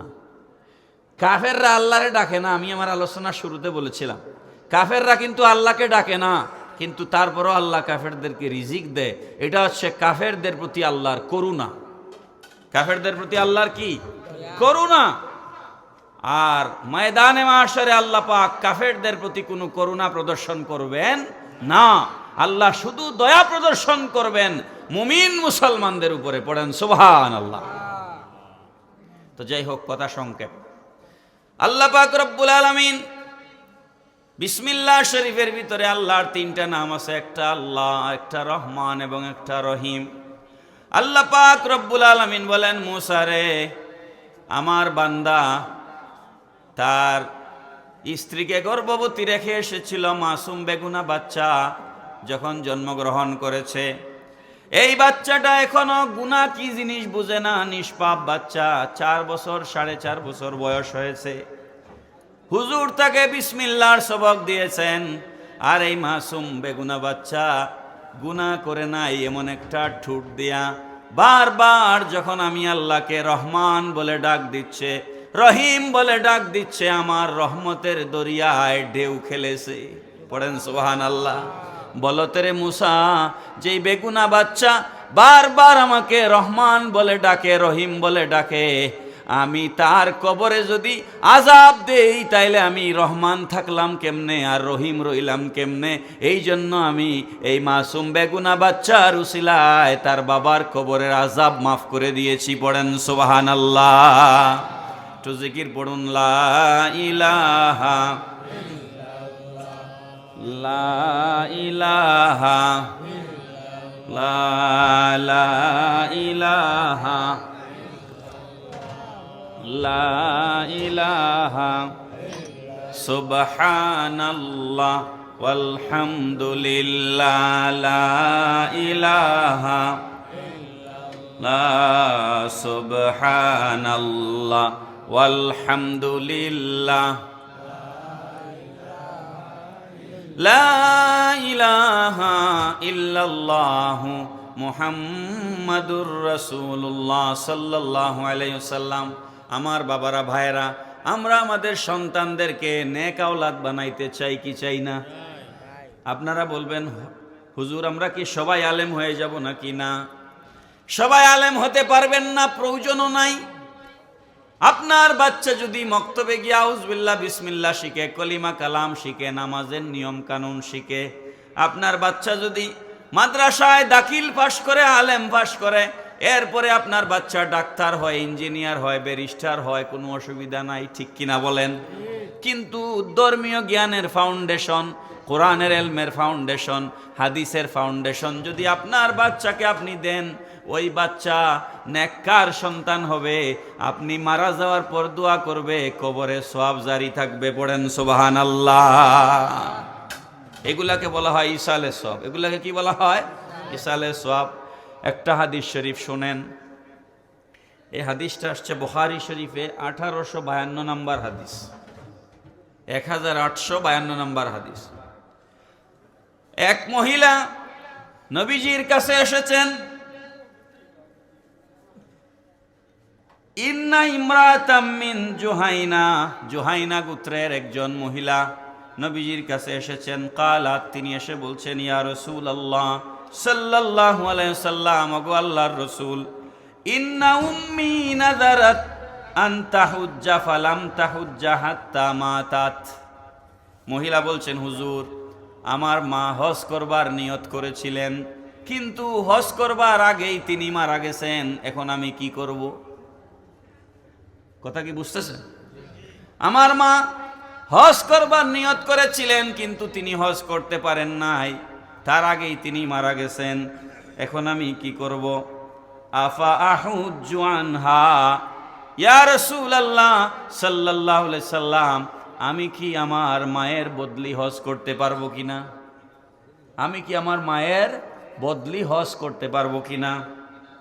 কালা নাম, নবীজি বললেন, হ্যাঁ, তুমি তোমার মায়ের বদলি হজ করতে পারবে। পড়েন সুবহানাল্লাহ। আমাদের দেশে বদলি হজের প্রচলন আছে, আছে না নাই? আছে। এটা এই যে বদলি হজ আপনি করলেন, লক্ষ্য করেন, যিনি হজে যাওয়ার কথা ছিল তিনি তো যাইতে পারলেন না, গেছে আরেকজন। তাইলে সওয়াব কি যিনি যাওয়ার কথা ছিল তার হবে কি হবে না? হবে। বলেন হবে কি না? যার হজ করার কথা ছিল তিনি হজে যেতে পারেন নাই, তার পরিবর্তে আরেকজন গিয়ে হজ করেছেন। যিনি হজ করেছেন তিনিও সওয়াব পাবেন, যার নামে হজ করা হয়েছে তিনিও হজের সওয়াব পাবেন। পড়েন সুবহানাল্লাহ। এইটাকে বলা হয় ইসালে সওয়াব। এটাকে কি বলা হয়? ইসালে সওয়াব। বরঞ্চ খুব লক্ষ্য করেন, অনুপস্থিত মানুষ যদি কারো জন্য দোয়া করে, তাহলে উপস্থিতের দোয়ার চাইতে অনুপস্থিতের দোয়া আল্লাহর কাছে বেশি কবুল হয়। বুঝেন নাই কথাটা? যেমন এখন আপনি, কেউ একজন আমারে 500 টাকা দিল, দিয়া বললো, হুজুর আপনি আমার জন্য একটু দোয়া করেন। তো আমি 500 টাকা পাইয়া খুশি হয়ে তার নাম ধরিয়া লম্বা করে দোয়া করব, ঠিক না? কিন্তু যে লোকটা আমার সামনে নাই, তার জন্য যে আমি দোয়া করতেছি, ওই দোয়াটা একেবারে দিল থেকে আসবে, পারফেক্ট দোয়া হবে, ঠিক কিনা বলেন? এই জন্য নবীজি হযরত ওমর আল ফারুক রাদিয়াল্লাহু তাআলা আনহু উমরা করতে যাচ্ছেন। কোথায় যাচ্ছেন? মদিনা শরীফ থেকে, বুখারী শরীফের আগে। নবীজি বলেছেন, হ্যাঁ ওমর, নেক জায়গায় যাচ্ছ তুমি, কাবা, খানায় কাবায় যাচ্ছ উমরা করার জন্য, সেখানে গিয়ে তুমি দোয়ার মধ্যে আমাদের কথা স্মরণ রাখিও। পড়েন সুবহানাল্লাহ। নবীজি হযরত উমরকে বলতেছেন। তো আমরাও মানুষ যখন হজে যায় তখন আমরা বলি না যে ভাই আমাদের জন্য দোয়া করিয়েন এবং আমাদের সালাম পৌঁছায় দিয়েন নবীজির রওজা মুবারকে, ঠিক না বেটি? এইগুলার বিধান ইসলামে আছে। এই হাদিসটা বলে আলোচনা শেষের দিকে আনবো। হযরত সাদ বিন উবাদা রাদিয়াল্লাহু তাআলা আনহু, সাদ নামে সাহাবী কয়েকজন আছেন, সাদ বিন আবি ওয়াক্কাস, সাদ বিন উবাদা, যার কথা বলছি। সাদ বিন উবাদা রাদিয়াল্লাহু তাআলা আনহু, ওনার মা ইন্তেকাল করলেন। এটা হচ্ছে আবু দাউদ শরীফের হাদিস, 1681 নম্বর হাদিস। আবার এই হাদিসটা নাসাইতেও আছে, 3664 নম্বর হাদিস। হযরত সাদ বিন উবাদা রাদিয়াল্লাহু তাআলা আনহু নবীজির কাছে আসলেন, এসে বললেন, ইয়া রাসূলুল্লাহ সাল্লাল্লাহু আলাইহি ওয়াসাল্লাম, ইন্না উম্মি মাতাত। ও নবী গো, আমার মা ইন্তেকাল করেছেন, আমার মা পর্দা করেছেন। আফা আতাসাদ্দাকু আনহা, ইয়া রাসূলুল্লাহ সাল্লাল্লাহু আলাইহি সাল্লাম, আমি কি আমার মায়ের জন্য কিছু সদকা করতে পারি কিনা, কিছু দান খয়রাত করতে পারি কিনা? কালা নাম, নবীজি বললেন, হ্যাঁ তুমি দান সদকা করতে পারো। কালা আইয়ু সাদাকাতি আফদাল। হযরত সাদ রাদিয়াল্লাহু তাআলা আনহু জিজ্ঞেস করেন, ইয়া রাসূলুল্লাহ, কোন ধরনের সদকা করা উত্তম, কোন ধরনের সদকা করলে আমার ভালো হবে, আমার মা সওয়াব বেশি পাবেন? কালা, নবীজি বলেন, সাকিউল মা, তুমি মানুষের জন্য পানি পান করার ব্যবস্থা করে দাও। কি করে দাও? মানুষের জন্য পানি পান করার ব্যবস্থা করে দাও। কালা, হযরত উবাদা বিন সামিত হযরত সাদ বিন উবাদা রাদিয়াল্লাহু তাআলা আনহু বলছেন, আমি একটা পানির কূপ খনন করলাম। আরব দেশে পানির একটা কুয়া কত যে গুরুত্বপূর্ণ। হযরত সাদ বিন উবাদা রাদিয়াল্লাহু তাআলা আনহু বলছেন, আমি একটা পানির কূপ খনন করলাম। খনন করে ফাতিলকা সাকিয়াতুম মিসাদ, আমি মদিনার মানুষদের সামনে ঘোষণা দিলাম, এটার মধ্যে আমার কোনো দাবি নাই, এটার পানি মদিনার সমস্ত মানুষ পান করবে। উদ্দেশ্য হচ্ছে এটা আমার মায়ের জন্য আমি সদকা করলাম। পড়েন সুবহানাল্লাহ। বুঝে শুনে বলেন, একটা কূপের পানি, এটার নাম হয়েছে বীরে উম্মে সাদ। বীরে উম্মে, বীর মানে কূপ, বীরে উম্মে সাদ অর্থাৎ উম্মে সাদের কূপ, অর্থাৎ সাদের মায়ের কূপ, সাদের মায়ের কূপ।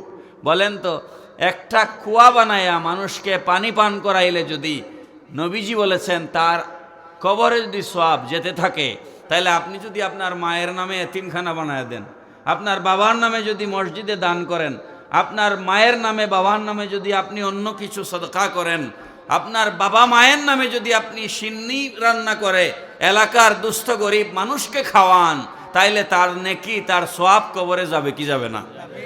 পানি খাওয়াইলে সওয়াব যাবে, আর গরু জবাই করিয়া খাওয়াইলে কবরে আগুন হবে। এটা কোনো মোল্লা বলতে পারে? এটা কি জাতের মোল্লা? নবীজির হাদিস শরীফে আসছে, পানি খাওয়াইলে কবরে সওয়াব যায়, তাইলে গরু খাওয়াইলে গুনাহ হবে? আল্লাহ আমাদেরকে হেদায়েত দান করুন, সবাই পড়ুন আমিন। মুহতারাম হাজিরিন, তো শেষ করব, আমার কথা বলার ওই পরিমাণ শারীরিক শক্তি পাচ্ছি না। হানাফি মাযহাবের শ্রেষ্ঠ ফতোয়ার কিতাব ফতোয়ায়ে শামী, ফতোয়ায়ে শামী, ইমাম ইবনে আবেদিন শামী আলাইহির রাহমা ফতোয়ায়ে শামীর প্রথম খণ্ডে জিয়ারাতুল কুবুর অধ্যায়ের মধ্যে একটা হাদিস শরীফ লিখেছেন। আমাদের দেশে কবর জিয়ারতকে নাজাইজ বলে, মাজার জিয়ারতকে নাজাইজ বলে এরকম মানুষ আছে না নাই? শুধু নাজাইজ নয়, তারা কিছু সংখ্যক মানুষ আছে, তারা আমাদেরকে মাজার পূজারি বলে। আমি জানি না আপনাদের এই এলাকায় আছে না নাই, বলে আমরা মাজার পূজারি। লক্ষ্য করুন, মাজার, মাজার অর্থ হচ্ছে জিয়ারতের জায়গা। মাজার অর্থ কি? জিয়ারতের জায়গা, জিয়ারতের স্থান। যেই জায়গাকে আমরা জিয়ারত করি সেটাকে মাজার বলা হয়। লক্ষ্য করবেন, একটা অভিযোগ আমাদের কাছে আছে, আমি বিভিন্ন জায়গায় মাহফিলে যাই, আমাদেরকে এগুলা প্রশ্ন করে, বলে সব মাজার রাস্তার পাশে কেন? কয় সব মাজার রাস্তার পাশে কেন? ওলি আল্লাহরা কি সব রাস্তার পাশে ঘুমাইছেন নাকি? আর ঠিটকারি মারে, কয় ব্যবসা করার জন্য রাস্তার পাশে সব মাজার। নাউজুবিল্লাহ পড়ে। আপনাদেরকে বিবেক দিয়ে, ইনসাফ দিয়ে চিন্তা করতে আমি বলবো। আমার বিশ্বাস এখানে আপনারা যারা উপস্থিত আছেন, আপনারা প্রায় সকলেই শাহজালাল রহমতুল্লাহ আলাইহির মাজার শরীফ জিয়ারত করেছে। যে কি কারা করেছেন হাত তুলেন তো, তাহলে তো সবাই করেছেন, হাত নামা। আল্লাহু আকবার, ইয়া রাসূলুল্লাহ। আমি হাত কেন তুলাইলাম আপনারা বলেন? শাহজালালের মাজারটা কোনো হাইওয়ের পাশে, মহাসড়কের পাশে? শাহজালাল আজ থেকে 750 বছর আগে দুনিয়া থেকে পর্দা করেছেন। কত বছর আগে? আপনারা বলবেন 750 বছর আগে এই ঢাকা সিলেট মহাসড়ক আসিলনি। শাহজালালের মাজার এখন যেই জায়গায়, তার 3 দিকে 3টা রাস্তা আছে। একটা হচ্ছে জর্নার পার, ওই যে গিয়া বাইর হইছে হাউজিং এস্টেট। আর একটা মেইন রোড আসিয়া বাইর হইছে সোয়াট্টা আম্বরখানা রোডে। আর একটা হচ্ছে পেছন দিকে গেছে ওই যে আলিয়া মাদ্রাসার পেছন দিকে, গড়ির দিকে, ঠিক নেই? এই 3টা রাস্তা আপনাদের কি মনে হয় 800 বছর আগে আসিল? তো যারা বলে শাহজালাল বা আল্লাহর ওলিরা রাস্তার পাশে ঘুমাইছেন, এরা মিথ্যুক। শাহজালাল জঙ্গলের উপরে ঘুমাইছেন, যেখানে কোনো রাস্তা ছিল না। তিনি এমন এক আল্লাহর ওলি ছিলেন, তার আলো এমনভাবে পৃথিবীতে ছড়াইছে, তার কাছে ভক্ত মুরিদরা যাইতে যাইতে, আর তার ওফাত শরীফের পরে মানুষ তার মাজার শরীফ জিয়ারত করতে করতে একটা নয় 3টা রাস্তা তৈরি হয়ে গেছে। বড় করে বলেন না সুবহানাল্লাহ।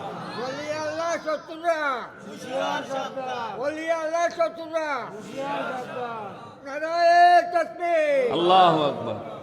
তা আপনাদের মনে কি মনে হয় যে শাহজালাল রাস্তার পাশে ঘুমাইছেন, না শাহজালাল ঘুমানোর কারণে রাস্তা তৈরি হয়েছে? আরে মিয়া, বুঝেন না কেন? সিলেট তো শাহজালালের কারণে সিলেট হয়েছে। আজমির তো ইন্ডিয়ার কোনো রাষ্ট্র নয়, স্টেট নয়। আজমির যে স্টেটে পড়েছে এটার নাম হচ্ছে রাজস্থান। নাম কি? আমি 2 বার আজমির শরীফ গেছি। রাজস্থান, রাজস্থান মানুষ অতটা চিনে না যতটা আজমির শরীফ বললে চিনে, ঠিক কিনা বলেন? তার কারণ কি? খাজা আজমিরি এমন এক মহান আল্লাহর ওলি, আল্লাহর ওলিরা যেখানে যায় উনাদের নামে ওই এলাকার নাম পরিবর্তন হয়ে যায়, ঠিক না বেঠিক ভাই? আরে ভাই, মানুষ তো জকিগঞ্জ খুঁজে না ফুলতলি খুঁজে, মানুষ তো বালাগঞ্জ খুঁজে না গহরপুর খুঁজে, মানুষ তো বরিশাল পটুয়াখালী খুঁজে না সরসিনা খুঁজে, ঠিক কিনা বলেন? আল্লাহর নেক বান্দারা যেখানে ঘুমায় ওই জায়গার উসিলায় ওই জায়গার নাম হয়ে যায়। এগুলা মিথ্যা তহমত আল্লাহর ওলিদের বিরুদ্ধে। লক্ষ্য করবেন হাদিস শরীফের মধ্যে, এই হাদিসটাকে বলা হয় হাদিসে কুদসি। হাদিসে কুদসি বলা হয় ওই সমস্ত হাদিস যে হাদিসের কথাগুলো হচ্ছে আল্লাহর আর জবান হচ্ছে রাসূলুল্লাহর। পড়েন সুবহানাল্লাহ। হাদিসের কথা কার? আল্লাহর। বলেন হাদিসের কথা কার? আর জবান রাসূলুল্লাহর। আল্লাহর কথা নবী বলেছেন, কোরআনের আয়াত কথাও আল্লাহর বলেছেন, ও আল্লাহ নবী আমাদেরকে শোনাইছেন, ঠিক কিনা বলেন? আর হাদিসে কুদসি হচ্ছে কথা আল্লাহর, জবান রাসূলুল্লাহ। হাদিসে কুদসি আল্লাহ পাক রব্বুল আলামিন বলেছেন, মান আদালি ওয়ালিয়ান ফাকাদ আযানতুহু বিল হারব। যারা আমার ওলি আল্লাহদের সাথে শত্রুতা পোষণ করে, আমি আল্লাহ তাদের বিরুদ্ধে জিহাদ ঘোষণা করে দেই। যারা আল্লাহর ওলিদেরকে শত্রু মনে করে, আল্লাহ বলেন আমি তাদের বিরুদ্ধে জিহাদ ঘোষণা করে দেই।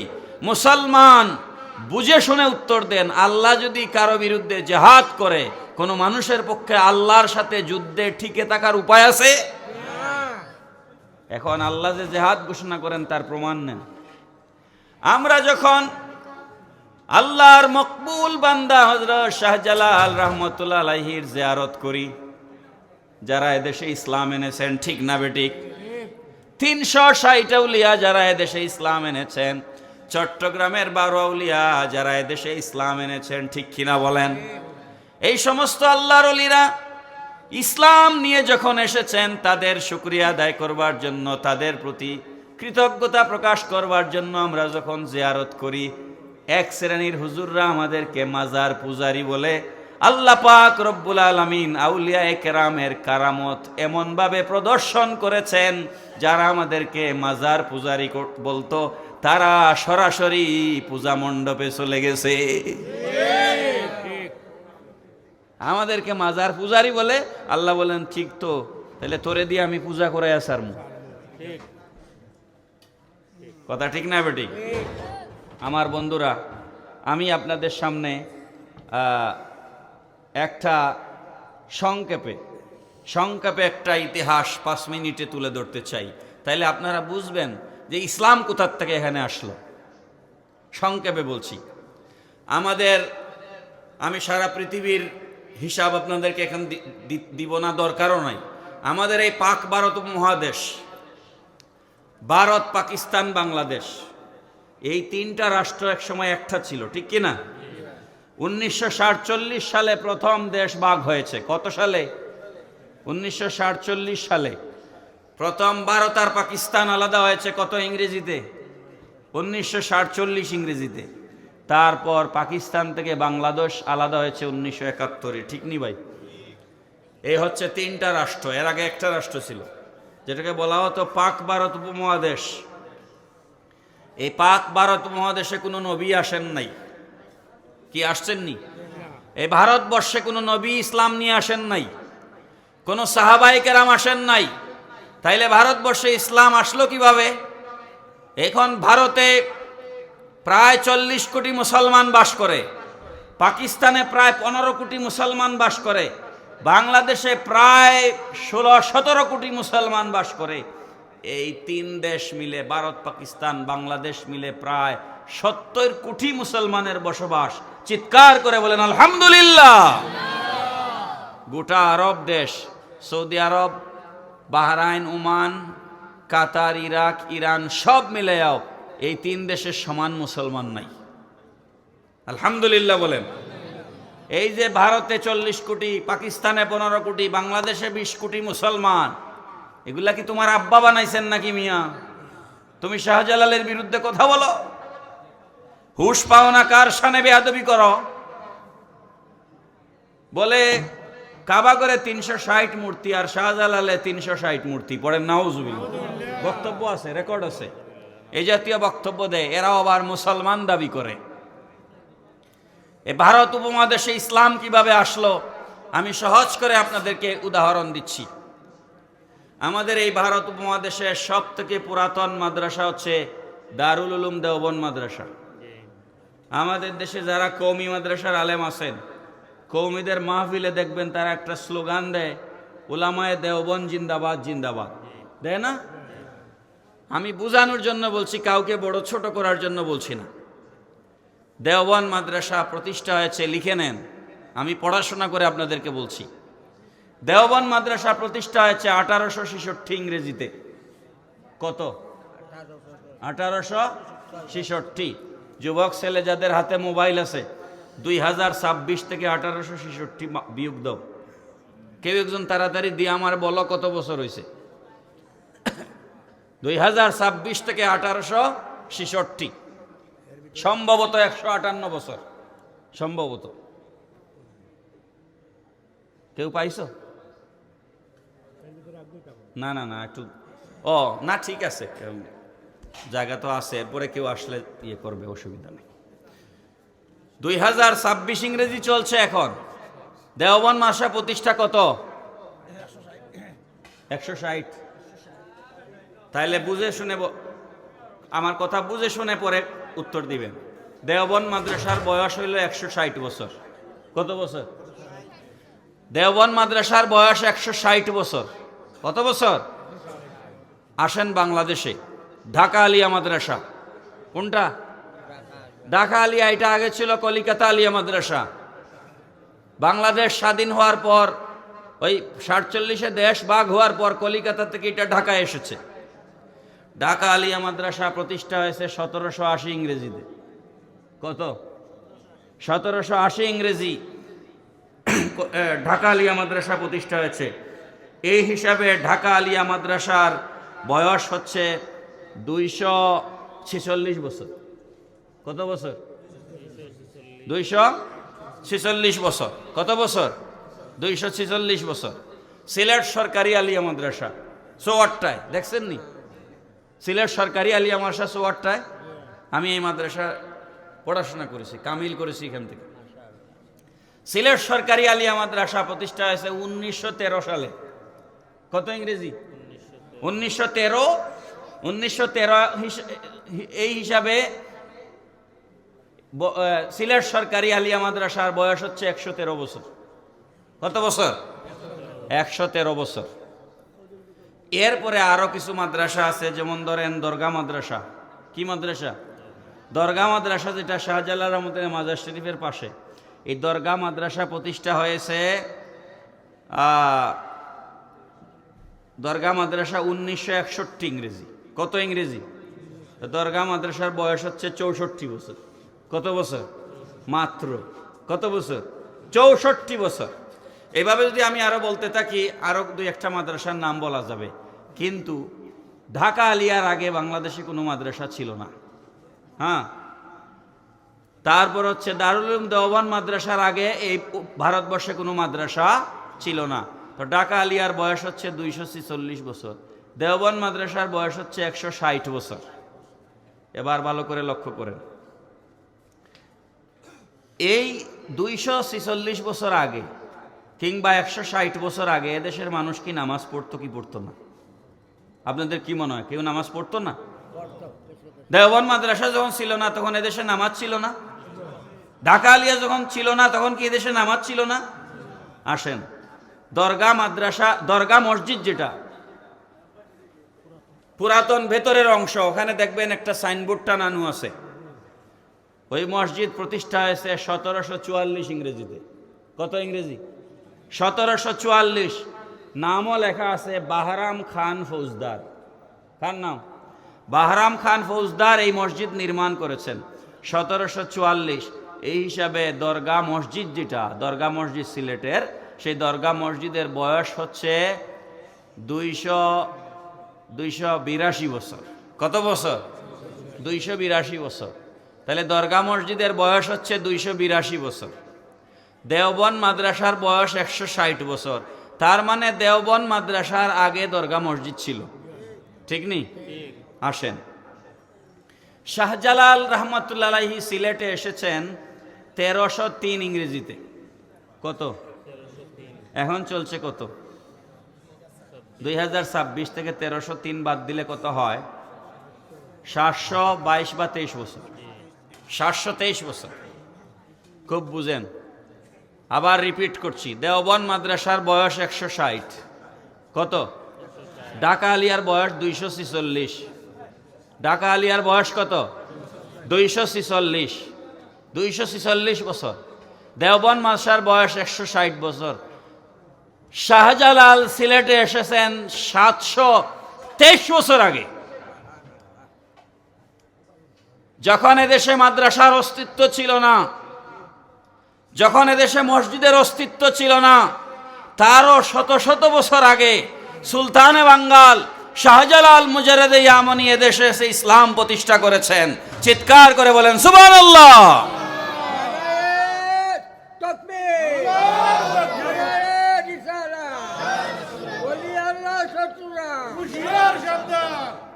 তাহলে আপনারা আমাকে এবার বলেন, মসজিদ আগে না শাহজালাল আগে? মাদ্রাসা আগে না শাহজালাল আগে? তো যারা শাহজালালের দরগাকে দুর্গার সাথে তুলনা করে, শাহজালালের মাজারকে যারা অবজ্ঞা করে, শাহজালালের মাজারকে 360 আউলিয়ার মাজারকে যারা মূর্তির সাথে তুলনা করে, তাদের সাথে ইসলামের কোনো সম্পর্ক নাই। তোমার বাপ এখনো দলিল বের করলে, যারা এই সমস্ত ফালতু বক্তব্য দিচ্ছে, তাদের জমি জমার দলিল 100-200 বছর আগের দলিল বের করলে এখনো তার বাপের নামের আগে, দাদার নামের আগে শ্রী লেখা পাওয়া যাবে। যিনি এসে শ্রী কাটিয়া মোহাম্মদ লাগাইলেন, যিনি এসে ধুতি খুলে পাঞ্জাবি পরাইলেন, যিনি এসে ধুতি খুলে টুপি পরাইলেন, তার বিরুদ্ধে কথা বলো, কার দ্বারা সিন্নি খাও মোল্লা চিনো না। নিমুখ হারাম জাতি এরা, নিমুখ হারাম জাতি। আল্লাহ পাক আমাদেরকে শুকুর গুজারি বান্দা হিসেবে কবুল করুন। সবাই পড়ি আমিন। মাজার জিয়ারত করবেন, করবেন তো ইনশাআল্লাহ। আমরা কি ওখানে গিয়ে বলি বাবা শাহজালাল তুমি আমারে দিয়ে দাও? এই কথা আমরা কোনোদিন বলি নাকি ভাই? কেউ বলে নাকি? এই কথা আমাদের আকীদা নয়। আমরা গিয়ে বলি আল্লাহ, প্রথমে সূরা ফাতিহা পড়ি। কি পড়ি? সূরা ফাতিহা পড়ি, সূরা ইখলাস পড়ি, তাআউজ পড়ি, তাসমিয়া পড়ি, দুরূদ শরীফ পড়ি, ইস্তেগফার পড়ি, সময় থাকলে ইয়াসিন পড়ি, ওয়াকিয়া পড়ি। নাকি আমরা গিয়ে ওখানে গান বাজনা করি নাকি ভাই? যারা গান বাজনা করে তাদের সাথে আমাদের কোনো সম্পর্ক নাই। নারী পুরুষ একত্রিত হয় যারা যা কিছু করে, এদের সাথে আমাদেরও সম্পর্ক নাই, শাহজালালেরও সম্পর্ক নাই। শাহজালাল তো নারী তো দূরের কথা, শাহজালাল তো মিয়া বিয়েই করেন নাই। কথা ঠিক না বেঠিক বলেন? শাহজালাল মহিলা দেখা তো দূরের কথা, এখন যারা নারী পুরুষ একত্রিত হয়ে নাচানাচি করে, এগুলা শাহজালালের আসল আশিক নয়, এগুলা নকল, এগুলা দুনিয়াদার, এগুলা ব্যবসায়ী। আমরা জিয়ারত করব শাহজালালের, যেভাবে জিয়ারত করা দরকার সেভাবে জিয়ারত করব। ঠিক কিনা বলেন? মহতারাম হাজিরিন, কথা লম্বা হয়ে গেল। কবর জিয়ারতের দলিল কোরআন হাদিসে আছে না নাই? শরীয়তে আছে না নাই? আমি বলছিলাম হানাফি মাযহাবের শ্রেষ্ঠ ফতোয়ার কিতাব ফতোয়ায়ে শামীর প্রথম খণ্ডে জিয়ারাতুল কুবুর অধ্যায়ে ইমাম ইবনে আবেদিন শামী আলাইহির রহমা একটা হাদিস শরীফ নকল করেছেন। আন রাসূলিল্লাহি সাল্লাল্লাহু আলাইহি ওয়াসাল্লাম আন্নাহু কানা ইয়াতি কুবুরাশ শুহাদা'i আলা রাসি কুল্লি হাওলিন ফায়াকুলু আসসালামু আলাইকুম বিমা সাবারতুম ফানি'মা উকবাদ দার ওয়াল খুলাফাউল আরবাআতু হাকাযা কানু ইয়াফআলুন। ইমাম ইবনে আবেদিন শামী আলাইহির রহমা ফতোয়ায়ে শামীর মধ্যে লিখেছেন, প্রতি বছর আল্লাহর হাবিব সাল্লাল্লাহু আলাইহি সাল্লাম উহুদের যুদ্ধ যেদিন হয়েছিল, কোন যুদ্ধ আপনারা জানেন? উহুদের জিহাদে মুসলমান শহীদ হয়েছিলেন, ঠিক নেই? বিপর্যয় নেমে এসেছিল, উহুদের ময়দানে বিপর্যয় নেমে এসেছিল। 70 জন সাহাবী শহীদ হয়েছিলেন উহুদের ময়দানে। সেই উহুদের ময়দানের শহীদ সাহাবীদের মাজার শরীফ উহুদের ময়দানে যেখানে আছে, আল্লাহর নবী প্রতি বছর তারিখ করে উহুদের যুদ্ধ যেদিন হয়েছিল ওই দিন নবীজি গিয়ে জিয়ারত করতেন। পড়েন সুবহানাল্লাহ। জিয়ারত করতেন এবং দোয়া করতেন, আসসালামু আলাইকুম বিমা সাবারতুম ফানি'মা উকবাদ দার।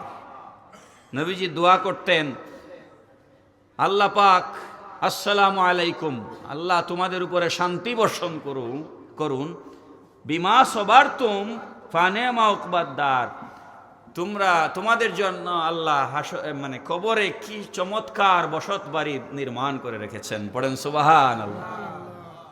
এরপরে ইমাম ইবনে আবেদিন শামী আলাইহির রহমা লিখতেছেন, ওয়াল খুলাফাউল আরবাআতু হাকাযা কানু ইয়াফআলুন। নবীজির পরে আবু বকর, ওমর, উসমান, আলী 4 খলিফা নবীজির তরিকা অনুযায়ী গিয়ে উহুদের ময়দানে শুহাদায়ে উহুদদের জিয়ারত করতেন। পড়েন সুবহানাল্লাহ। তাহলে কবর জিয়ারতের দলিল হাদিস শরীফে আছে না নাই ভাই? আই যে 3 তারিখ দিবাগত রাত্রে শবে বরাত, কি এটার বিরুদ্ধে ফতোয়া এখন আছে না নাই? কয় শবে বরাত বলে ইসলামে কিচ্ছু নাই। আমি একটা কথা বলি, মাইন্ড করবেন না। ভাদ্র মাস আসলে কুত্তা পাগল হয় না? হ্যাঁ হুজুর, ভাদ্র মাস আসলে কি হয়? কুত্তা পাগল হয়। খাতি মাস, আচ্ছা খাতি মাস, রবিউল আউয়ালের চাঁদ আসলে, ঈদে মিলাদুন নবীর চাঁদ আসলে বাতিল ফেরকা পাগল হয়ে যায়, আর শবে বরাতের চাঁদ আসলে লামাজাবিগুলা পাগল হয়ে যায়। ঠিক আছে নানি বাবা? লক্ষ্য করেন, আমরা শবে বরাতের রাত্রে কি করব? মসজিদে যাব, জামাতে মাগরিব পড়ব, জামাতে এশা পড়ব, ঠিক কিনা বলেন?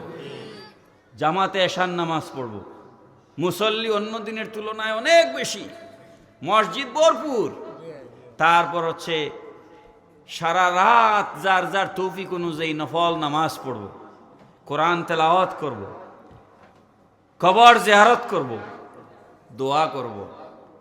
এগুলো শয়তানের ভালো লাগে? বলেন এগুলো কার ইবাদত? বলেন এগুলো কার ইবাদত? আল্লাহর ইবাদত দেখলে শয়তান সহ্য করতে পারে না। এই জন্য শয়তান শবে বরাতকে বেদাত ফতোয়া দেওয়ার জন্য ঘাটে ঘাটে এজেন্ট নিয়োগ করে রেখেছে। এগুলা শয়তানের এজেন্ট। এদের ধোঁকায় পড়ে আপনারা আপনাদের আমলকে নষ্ট করবেন না। আমি তো আজকে শবে বরাতের ওয়াজ করার জন্য আসি নাই। আপনাদের হুজুররা মসজিদে জুমায় বয়ান করে শোনাবেন। আমি একটা হাদিস শরীফ, যেহেতু কবর জিয়ারতের বয়ান দিচ্ছি, এই জন্য একটা হাদিস শরীফ আমি আপনাদেরকে শোনাচ্ছি। এটা হচ্ছে তিরমিজি শরীফের 793 নম্বর হাদিস।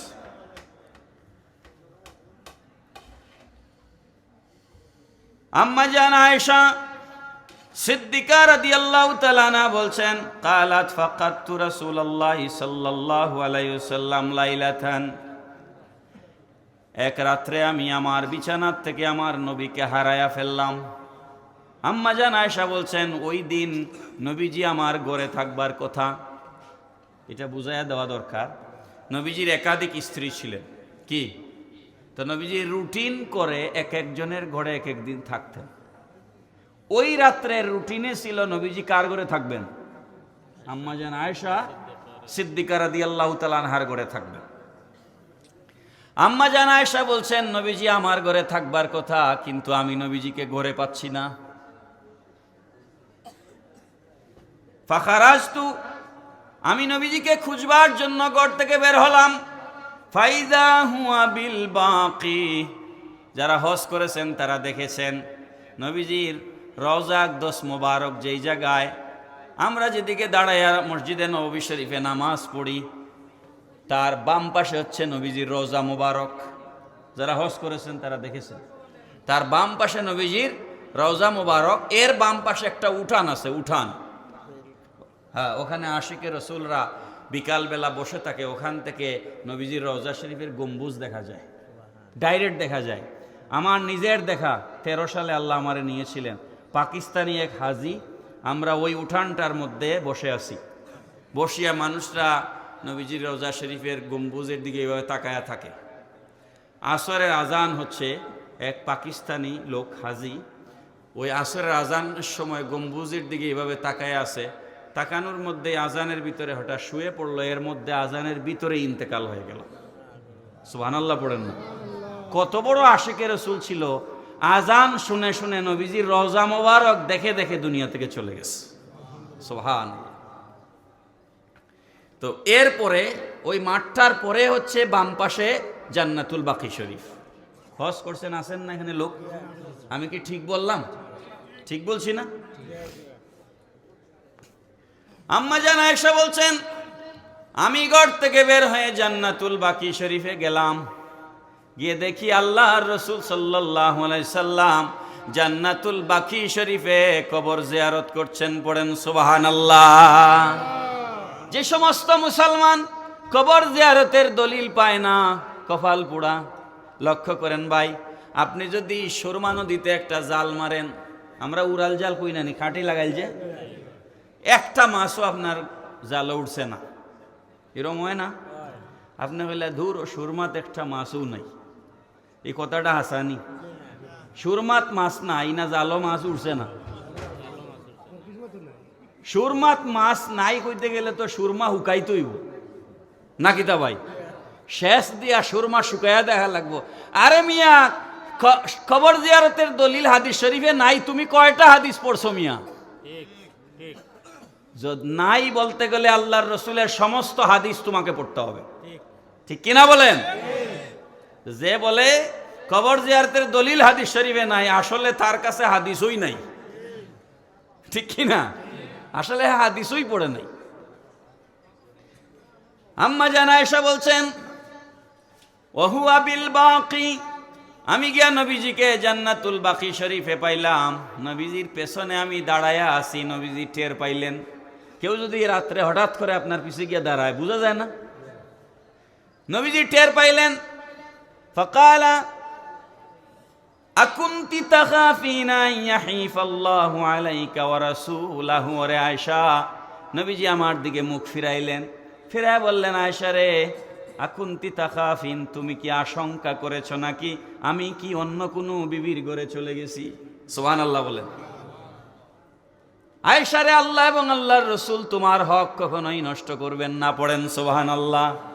আরে মিয়া দেখেন, নবীর বিবি নবীকে পাবেন, ওই রাত্রে নবী তার ঘরে থাকার কথা, নবীজি বলতেছেন তুমি কি আশঙ্কা করেছো আকুনতি তাখাফিনা ইয়াহিফাল্লাহু আলাইকা ওয়া রাসূলা, আল্লাহ এবং আল্লাহর রাসূল তোমার হক নষ্ট করবেন। এখানে স্বামী স্ত্রীর মাঝে আল্লাহর হক কোথা থেকে আসলো? তার মানে হচ্ছে রাসূলের হক হচ্ছে আল্লাহর হক, পড়েন সুবহানাল্লাহ। আমি একটু পরে একটা হাদিস শরীফ শোনাবো আপনাদেরকে, শেষ করতেছি এটা। কালাত ইয়া রাসূলুল্লাহ ইন্নী যানানতু আন্নাকা আতাইতা বা'দা নিসাইক। আম্মা জান আয়েশা বললেন, নবীজি গো, আমি সত্যি সত্যি আশঙ্কা করেছিলাম আপনি সম্ভবত অন্য কোনো বিবির ঘরে চলে গেছেন, আমি আশঙ্কা করেছিলাম। ফাকালা, নবীজি বললেন, আয়েশা শোনো, তোমার ঘর ছেড়ে, বিছানা ছেড়ে আজকে আমি কেন জান্নাতুল বাকি শরীফে আসলাম? তার কারণ হচ্ছে আজকের রাত হচ্ছে নিসফে শাবানের রাত।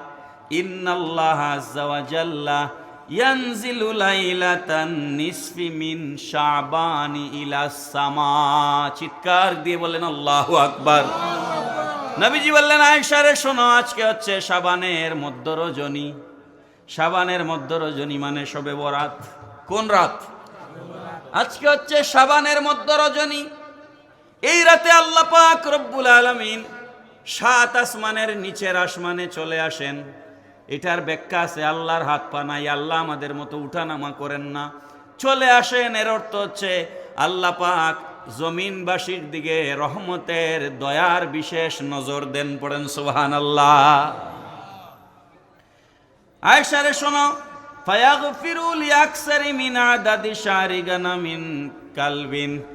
আরবের বনু কালব গোত্র, যাদের পেশা হচ্ছে ছাগল ছড়ানো, আরবের বনু কালব গোত্রের যেই পরিমাণ হাজার হাজার বকরি আছে, ওদের বকরির গায়ে যেই পরিমাণ পশম আছে, ওই পরিমাণ আমার উম্মতকে আজকে আল্লাহ পাক মাফ করে দিবেন, পড়েন সুবহানাল্লাহ। বলেন, ছাগলের গায়ের পশম গোনা যায়নি? তার মানে এটা একটা উদাহরণ, মিসাল দিয়েছেন নবীজি, অর্থাৎ আমার উম্মতকে আজকের রাত্রে আল্লাহ অসংখ্য অগণিত গুণে শেষ করা যায় না এমন পরিমাণ আমার উম্মতকে আল্লাহ আজকে মাফ করে দিবেন। আমরা মাফ চাই কি চাই না ভাই? যাদের মাফ দরকার নাই তাদের শবে বরাত লাগবে না, কিন্তু আমাদের লাগবে।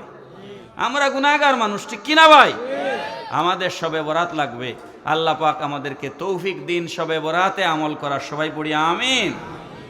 শেষ একটা হাদিস শরীফ বলে আজকের বয়ান শেষ করতে চাই। আমার আলোচনা, এত লম্বা আলোচনা আমি কোনোদিন করি না। আলোচনা প্রায় 2 ঘন্টা হয়ে গেছে, 10 মিনিট কম 2 ঘন্টা, কিন্তু আপনারা এত সুন্দর করে বসেছেন, আলহামদুলিল্লাহ। আপনাদের বসার কারণে আমার বয়ান লম্বা হয়েছে। আপনারা এভাবে সুন্দর হয়ে না বসলে আমি এতক্ষণ বয়ান করতাম না। একটা হাদিস শরীফ বলি। অনেক মানুষের ধারণা মানুষ মরে গেলে ফসে যায়, ধ্বংস হয়ে যায়, বিনাশ হয়ে যায়। ভাই, এগুলো আমাদের আকীদা নয়। আমি একটা হাদিস শরীফ আপনাদেরকে শোনাই। মানুষকে কবরে রাখার পরে সওয়াল জবাব হয়নি। আপনাদের কবরের সওয়াল জবাবের উপরে আকীদা আছে না নাই? কয়টা প্রশ্ন? কয়টা? এটাই শেষ কথা নয়। আমি আজকেই ওয়াজ করে আমার বয়ান শেষ করতে চাই। এটাই শেষ কথা নয়। কবরের সওয়াল 3টা, এটা সত্য হাদিস আছে, কিন্তু আসল আসল আসল ব্যাপার হচ্ছে কবরে সওয়াল হবে একটা। কবরে সওয়াল হবে কয়টা? 3টার হাদিস সত্য, কিন্তু একটার উত্তর দিতে না পারলে বাকি 2টার উত্তর দেওয়ার না দেওয়া সমান। এটা হচ্ছে আমার আলোচনার আজকের শেষ। নবী পাক সাল্লাল্লাহু আলাইহি সাল্লাম বলছেন, বুখারী 1338 নম্বর হাদিস, বুখারী শরীফ 1338 নম্বর হাদিস, عن انس رضي الله تعالى عنه عن النبي صلى الله عليه وسلم قال হযরত আনাস ইবনে মালিক রাদিয়াল্লাহু তাআলা আনহু থেকে হাদিস রওয়ায়াত হচ্ছে। আনাস কেমন সাহাবী ছিলেন? তিনি 10 বছর নবীজির খাদিম ছিলেন। পড়েন সুবহানাল্লাহ। আনাস বিন মালিক রাদিয়াল্লাহু তাআলা আনহু বলছেন, قال العبد اذا উদিয়া في قبره وتولي وذهب اصحابه حتى انه لا يسمع قرعن عليهم। হযরত আনাস ইবনে মালিক বলছেন, আমার রাসূল সাল্লাল্লাহু আলাইহি ওয়াসাল্লাম বলেছেন, একটা লাশ যখন মারা যায়, কবরে যখন তার এলাকার মানুষ, ভাই বন্ধু, আত্মীয় স্বজন, পাড়া প্রতিবেশী মিলে, এর থেকে মর্মান্তিক কোনো আর ঘটনা নাই। চিরবিদায় দেয়া চিরদিনের জন্য কোটি কোটি টাকার মালিক, লন্ডনে বাড়ি আছে, আমেরিকায় বাড়ি আছে, সিলেটেও বিরাট বাড়ি আছে, আছে না নাই? ভাই আমি আমেরিকা গেছি, কানাডা গেছি, লন্ডন গেছি, ফ্রান্স, সুইডেন, ডেনমার্ক, বহু দেশ আল্লাহ আমারে ঘুরাইছে, বুঝছেন? দেখছি ওখানে আমেরিকায় কোটি কোটি টাকার মালিক, বাংলাদেশেও কোটি কোটি টাকার সম্পদ, খাইবার মানুষ নাই, আছে না নাই? এ মানুষ মরা লাগবে কি লাগবে না? আত্মীয় স্বজন, পাড়া প্রতিবেশী, কোটি কোটি টাকার মালিক যিনি, তার যেই কাপড়, আমারও একই কাপড়, আপনারও একই কাপড়, ঠিক কিনা ভাই? সাদা মার্গিন কাপড়ে পেছায়া 3.5 হাত মাটির নিচে রেখে বাঁশ দিয়া, মিনহা খালাকনাকুম ওয়া ফিহা নুঈদুকুম ওয়া মিনহা নুখরিজুকুম তারাতান উখরা। এই মাটি থেকে তোমাকে সৃষ্টি করা হয়েছিল, এই মাটিতেই আবার তোমাকে রাখা হলো, আবার এই মাটি থেকেই হাসরের মাঠে তোমাকে উঠানো হবে, ঠিক কিনা বলেন? সুতরাং অহংকার করবেন না। আমাদের শুরুও মাটি দিয়ে, শেষও মাটিতে, উত্থান হবে মাটির থেকে, ঠিক কিনা বলেন? নবীজি বলছেন, পাড়া প্রতিবেশী, আত্মীয় স্বজন, বন্ধু বান্ধব, লাশটাকে কবরে রেখে যখন মাটি চাপা দিয়া যখন মানুষ বাড়ি ঘরে চলে যাবে, যখন চলে যাচ্ছে, আল্লাহর নবী বলছেন, ওই কবরবাসী মুর্দা তখন চিৎকার করবে, ও আমার অমুকের বেটা অমুক, ও আমার ভাই, ও আমার বন্ধু, কোথায় যাচ্ছ আমাকে একা রেখে? অসহায় ফেলে আমাকে কোথায় যাচ্ছ রে? আমি তো বড় একা হয়ে গেছি। নবীজি বলছেন, ইন্নাহু লা ইয়াসমাউ কারানে আলিহিম, মানুষের পায়ের স্যান্ডেলের আওয়াজ কবরের ভিতর থেকে মুর্দা শুনতে পাবে। পড়েন সুবহানাল্লাহ। কবরের ভেতর থেকে স্যান্ডেলের আওয়াজ পর্যন্ত লাশ শুনতে পাবে। তার মানে কবরের ভিতরে সে একেবারে মরে পচে শেষ হয়ে গেছে নাকি ভাই? না। এরপরে শুনেন, আতাহু মালাকান, সবাই যখন লাশ দাফন করে যখন বাড়ি ঘরে চলে যাবে, 2 জন ফেরেশতা আসবে। কয়জন? আমরা জানি 2 জন ফেরেশতার নাম কি? মুনকার নাকির, 2 জন ফেরেশতা আসবে। আতাহু মালাকান ফাআকআদাহু, এসে তাকে বসাবেন। কি করবেন? লাশকে ধরে বসাবেন। এই জন্য 3.5 হাত আমরা খুঁড়ি, যাতে লাশকে বসানো যায়, ঠিক কিনা বলেন? আতাহু মালাকান ফাআকআদাহু ফায়াকুলানি, তখন ওই 2 জন ফেরেশতা ওই মৃত ব্যক্তিকে বলবেন, মা কুনতা তাকুলু ফি হাযার রাজুল। আল্লাহর হাবিবকে প্রত্যেক মুমিন মুসলমানের কবরে হাজির করা হবে, কাফেরের কবরেও হাজির করা হবে, মুনাফিকের কবরেও হাজির করা হবে। হাজির করে বলা হবে, এই যে তোমার সামনে যিনি দাঁড়িয়ে আছেন, উনাকে চিনো নাকি? পড়েন সুবহানাল্লাহ। বুখারী শরীফের হাদিস, কেউ চ্যালেঞ্জ করতে চাইলে আমাকে করতে পারেন। এই হাদিসে মার রব্বুকা নাই, অমা দীনুকা নাই।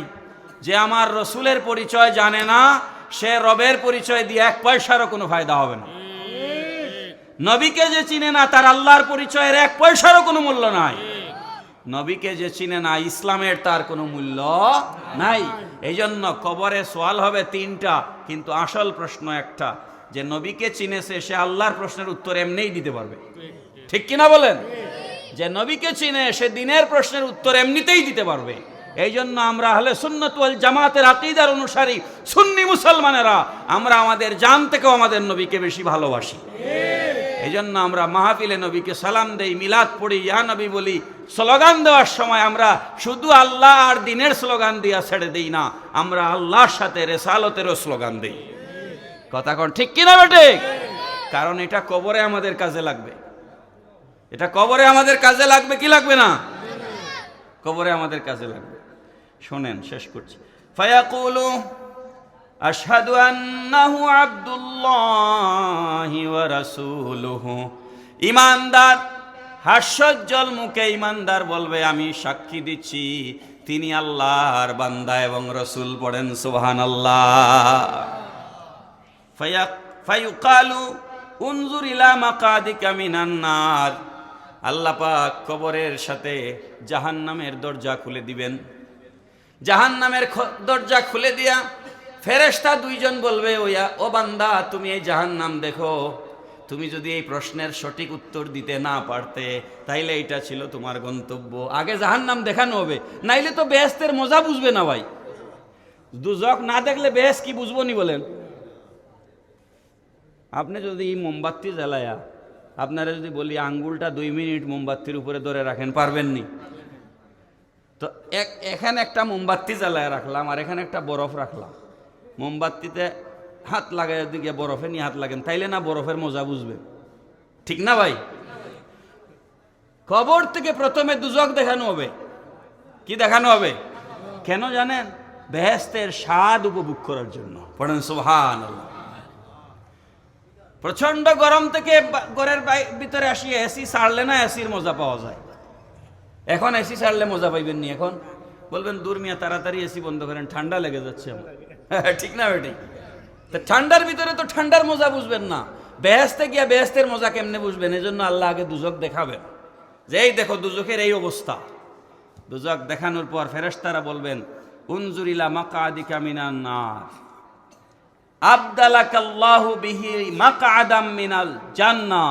আল্লাহ পাক তোমার এই জায়গাকে পরিবর্তন করে তোমাকে আল্লাহ জান্নাত দিয়েছেন। পড়েন সুবহানাল্লাহ। কিসের কারণে?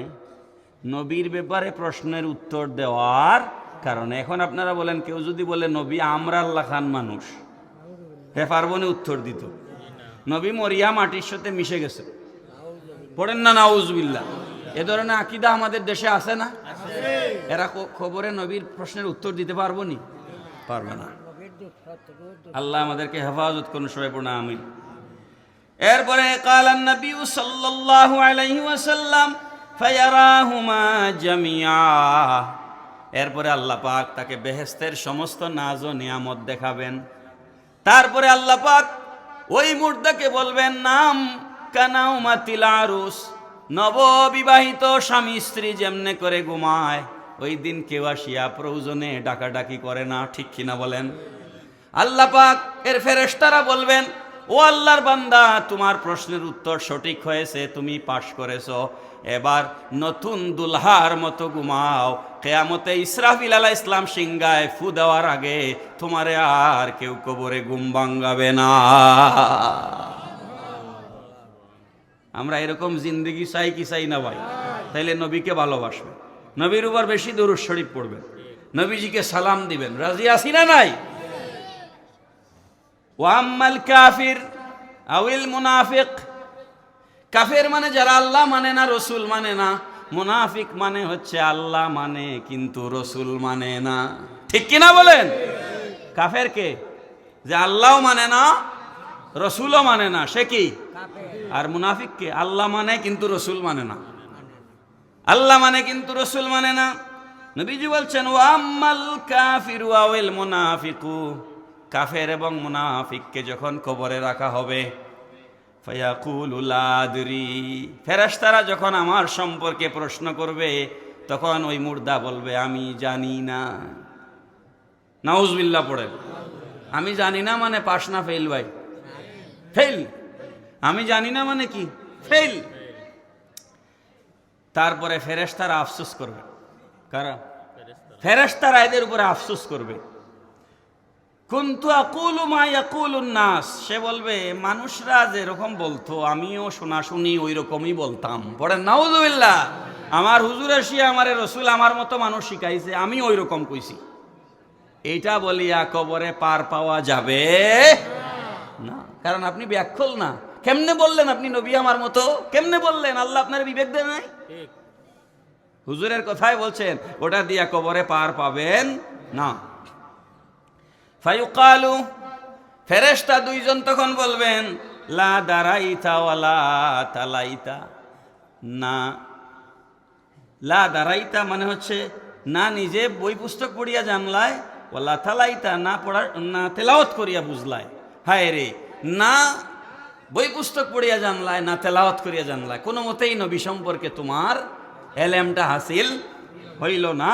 সুম্মা ইউদরাবু বিমিতরাকাতিম মিন হাদিদিন, লোহার মুগুর দেখছেন নি, রড, ওই যে আগুনে পুড়াইয়া যে খন্তি লোহা কোরাল বানায়, কেউ দেখছেন না নি জীবনে? খামার না কুমার হর? খামার, খামার, খামার। লোহা পিটাইয়া খন্তি কুড়াল বানায়নি, খাসা লোহা পিটাইলে হইবনি না। এইরকম যে মুগুর দিয়ে যে মারে, সুম্মা ইউদরাবু বিমিতরাকাতিম মিন হাদিদ, হাদিদ মানে লোহা, লোহার মুগুর দিয়া ওই দুই ফেরেশতা খানের পেছনে, এখানে মাথা কানের পিছনে বাড়ি দিবে। ওই কাফের এবং মুনাফিকে মাথা চূর্ণ বিচূর্ণ হয়ে যাবে। পড়েন নাউজুবিল্লাহ। দারবাতান বাইনা উজনাইহি, দুই কানের মাঝখানে পেছনে দিবে বাড়ি। ফায়াসিহু সাইহাতান ইয়াসমাউহা মান ইয়ালিহি ইল্লা সাকালাইন, মানুষ আর জিন ছাড়া, লক্ষ্য করেন, মানুষ আর জিন ছাড়া, সাকালাইন মানে মানুষ আর জিন, আল্লাহর সৃষ্টির মধ্যে আসমানে জমিনে আল্লাহর যত সৃষ্টি আছে, ওই কাফির আর মুনাফিকের গর্দানে দুই কানের মাঝখানে যখন লোহার মুকুট দিয়া ফেরেশতারা আঘাত করবে, সে এমন জোরে চিৎকার মারবে, তার চিৎকারের আওয়াজ মানুষ আর জিন ছাড়া আল্লাহর বাকি সমস্ত সৃষ্টি শুনতে পাবে। শুধু আমরা শুনি না, আর জিনরা শুনে না। তাইলে আমরা আউলিয়া কেরামের দল থাকতাম, চাইনি না চাই না? নবীজির মহব্বতে আমরা থাকতাম, চাইনি না চাই না? আজকে অত কষ্ট করিয়া 2 ঘন্টা বয়ান করলাম, যাতে আমরা আল্লাহ আমি তো এই এলাকাত আর আইসি না, বহুত আগে একবার তেতলিতে ইসলাম, বহুত বছর আগে, আর একবার বলদিতে আইসি কমাইল 20 বছর আগে। আর আপনারা এখানে আজকে প্রথম আইলাম, আমার নেশার বাইরে অসংখ্য ধন্যবাদ। আমরার উদ্দেশ্য হইল মানুষকে সঠিক কথা বুঝাইয়া দেওয়া। আমি পারছি কিনা জানি না, কিছু কি বুঝা গেছে? তাহলে আল্লাহ আমরা কবুল করুকা, সবে হোক আমিন। আমার নিজের লেখা কিছু কিতাব আছে, আমি 13-14টা বই লেখছি, সবগুলা ছাপা নাই। এটা আমি যা আজকে ওয়াজ করলাম, এটার ভিতরে অনেক দলিল আপনারা পাইবা। মাযহাব বিরোধীদের খণ্ডনে হানাফিদের জরুরি মাসাইল, এখানে আমি 25টা মাসলা নিয়ে আলোচনা করছি এই কিতাবের মধ্যে, যেগুলা লামাজাবিরা মানে না। যেমন নামাজে হাত বুকে বাঁধবেন নাকি নাভির নিচে বাঁধবেন, এটার দলিল এখানে আছে। নামাজের পরে হাত তুলিয়া দোয়া করা, জানাজার পরে দোয়া করা, কবর জিয়ারত, তাবিজ ব্যবহার করা, এগুলার দলিল এই কিতাবের মাঝে আছে। আমি 150 টাকা বিক্রি করি আজকে নতুন আপনাদের এলাকা, কাগজের দাম এটা দেখেন 176 পৃষ্ঠার বই, 100 টাকা দিলে আপনারা নিতে পারবেন। এটা কাগজের মূল্য শুধু। এটা আরেকটা কিতাব আছে আমার সাহাবিয়ত আফজালিয়ত, এটাও 100 টাকা দিয়ে নেবে। এটা হইল দেওবন্দীদের দৃষ্টিতে মিলাদ ও কিয়াম। দেওবন্দি 10 জন আলেম বড় বড়, যেমন হাজি ইমদাদুল্লাহ মহাজিরে মক্কি, কাশিম নানাতুবি, আশরাফ আলী থানবী, এই সমস্ত বড় বড় দেওবন্দি 10 জন আলেম, তারা মিলাদ ও কিয়াম করতে আমি দলিল দিছি। দেওবন্দি আলেমগুলো, এগুলো আপনারা পারলে এখানে আমার সাথে ছেলে আছে, জোগাড় করবেন। অসংখ্য মুবারকবাদ, কৃতজ্ঞতা। যেভাবে আমি ক্লাসে ইউনিভার্সিটির ভিতরে রুমে যেভাবে কথা বলি, এইভাবে নীরবে আপনারা বসিয়া ওয়াজ শুনছেন। আল্লাহ আপনাদেরকে উত্তম জাযা দান করুন। সবাই পড়ি আমিন। সে আর কিছু বাকি নেই, মিলাদ। আসসালামু আলাইকুম ওয়া রাহমাতুল্লাহি ওয়া বারাকাতুহু। মিলাদ আপনারা পড়ুক।